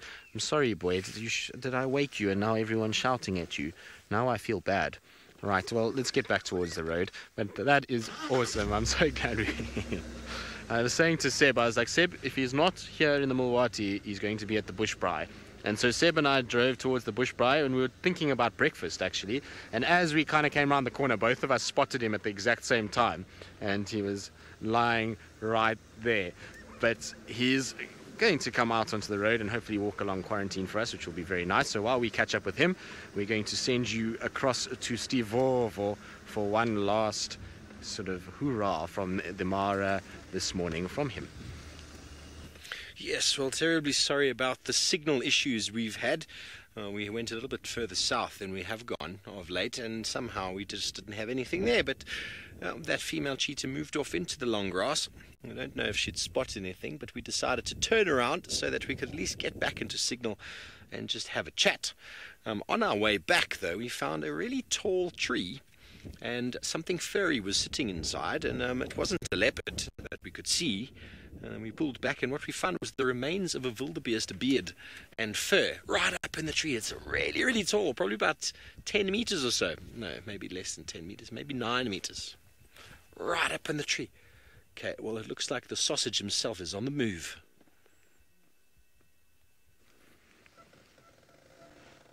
Well, the sausage is hunting sausage. There's a sausage that's just walked out of the bush right here, and Hosanna is directly behind the car now, watching this warthog. We didn't even notice the warthog. We were trying to get round Hosanna to try and actually see him and be able to watch him walking straight down towards us to kind of finish things up this morning. And this warthog has walked right out in front of us, and now we're kind of stuck between the two of them. So I can't show you Hosanna because he's right behind the car at the moment, and then the warthog who's right in front of us and just kind of staring about. I don't think Hosanna is going to get this right, simply because this warthog is too out in the open for Hosanna to actually get anywhere near him, unless the warthog completely misses that Hosanna's around and turns his back, which it looks like it's about to do. Hosanna's just sitting on the road, and I don't want to kind of move because this warthog might bolt. And the thing is, I mean, have we ever had a relaxed warthog like this in the last few weeks? No. But the time when we've got a leopard, we now have a warthog that's super relaxed. Here comes Hosanna trotting behind the mound. There he goes. Look, watch this. Now, Hosanna is very clever. He's used the mound to close the distance to almost half with that warthog. The warthog's on the other side of the mound, just slowly kind of walking away.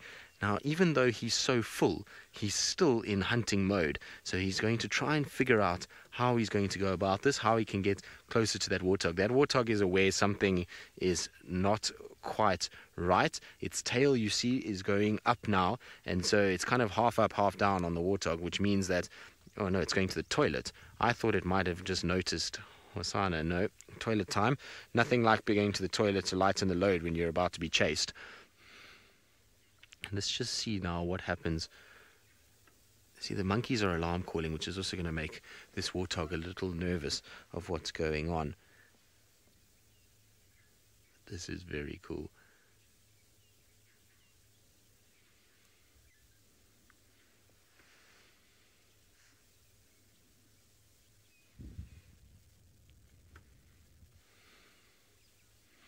Well, good morning, everybody, and welcome to South Africa. As you can see, we've got a young male leopard that is just staring off into the distance, and the reason why he is staring off into the distance is what I'll show you shortly. Let me just try and go back slightly for you so that you can see what I'm talking about. But there, oh no, it's going off now. There's a warthog that is slowly but surely trotting off in the grass. So this male leopard has been watching this warthog and is trying to get closer to it. The problem that he has is that it's really very, very open at the moment, and it makes it a bit tricky. He's also so full. He's just come off a big impala carcass, and so I don't think he's actually really wanting to hunt all that well. He's just kind of, opportunity came along when the warthog was around, and the problem is there's a lot of monkeys alarm calling at him and squirrels, and so that will make this warthog a little more nervous about what's going on. But I've forgotten to even say hello and who I am. My name is Tristan, and on camera I've got Sebastian this morning, and we are coming to you from South Africa, which means that you can ask questions. You can just post your questions in the comment section below. But little Hosana, who is the male leopard that we're watching, he's probably one of our most relaxed leopards, and unfortunately for him, his warthog, his meal, has gone very, very far from where he is, and the chances of him catching up with it is probably quite slim. We're going to try anyway and try and see if we can just get a little bit kind of in front of him so I can just show you how beautiful this leopard is. He's probably one of the most beautiful individuals we've got in this area. The warthog is bolted way, way, way away. It's in fact gone way past us, down the roads and far into the distance. Like when the squirrel started to alarm call, that warthog started to get very, very nervous, and rightly so. It probably had picked up the fact that there was a leopard around, but there he is, having a really good stretch and claw just to sharpen those weapons up for when he needs them. And you'll find that he'll kind of do this, and then from there he'll come wander and probably find himself some shade. It is getting warm. It's kind of late morning now for us, and so this leopard will probably in all likelihood be looking for a bit of shade. But look at how good he looks. He's got a full tummy, like I say. He's just come off a kill, so he really looks in good condition and is as good a looking leopard as you're ever going to see. Now, well, unfortunately he's probably not going to carry on hunting, so we're going to say goodbye for now. If anything does happen, we will bring it live again, but it's been an absolute pleasure having you with us, and hopefully you enjoyed this view of the secretive cat out of South Africa.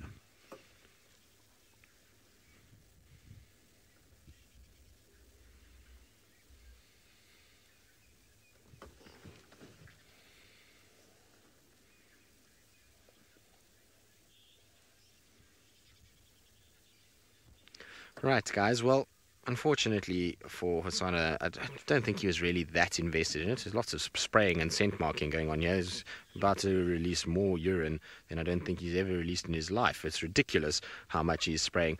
Hosana, you have to keep some of it for when you go to the next bush. You can't just mark one bush with all of it. Anyway, as our little prince rolls his shoulders down the road, it's been an absolutely ridiculously good morning. Hopefully you all have enjoyed it and have dealt with our antics as well as those of the animals.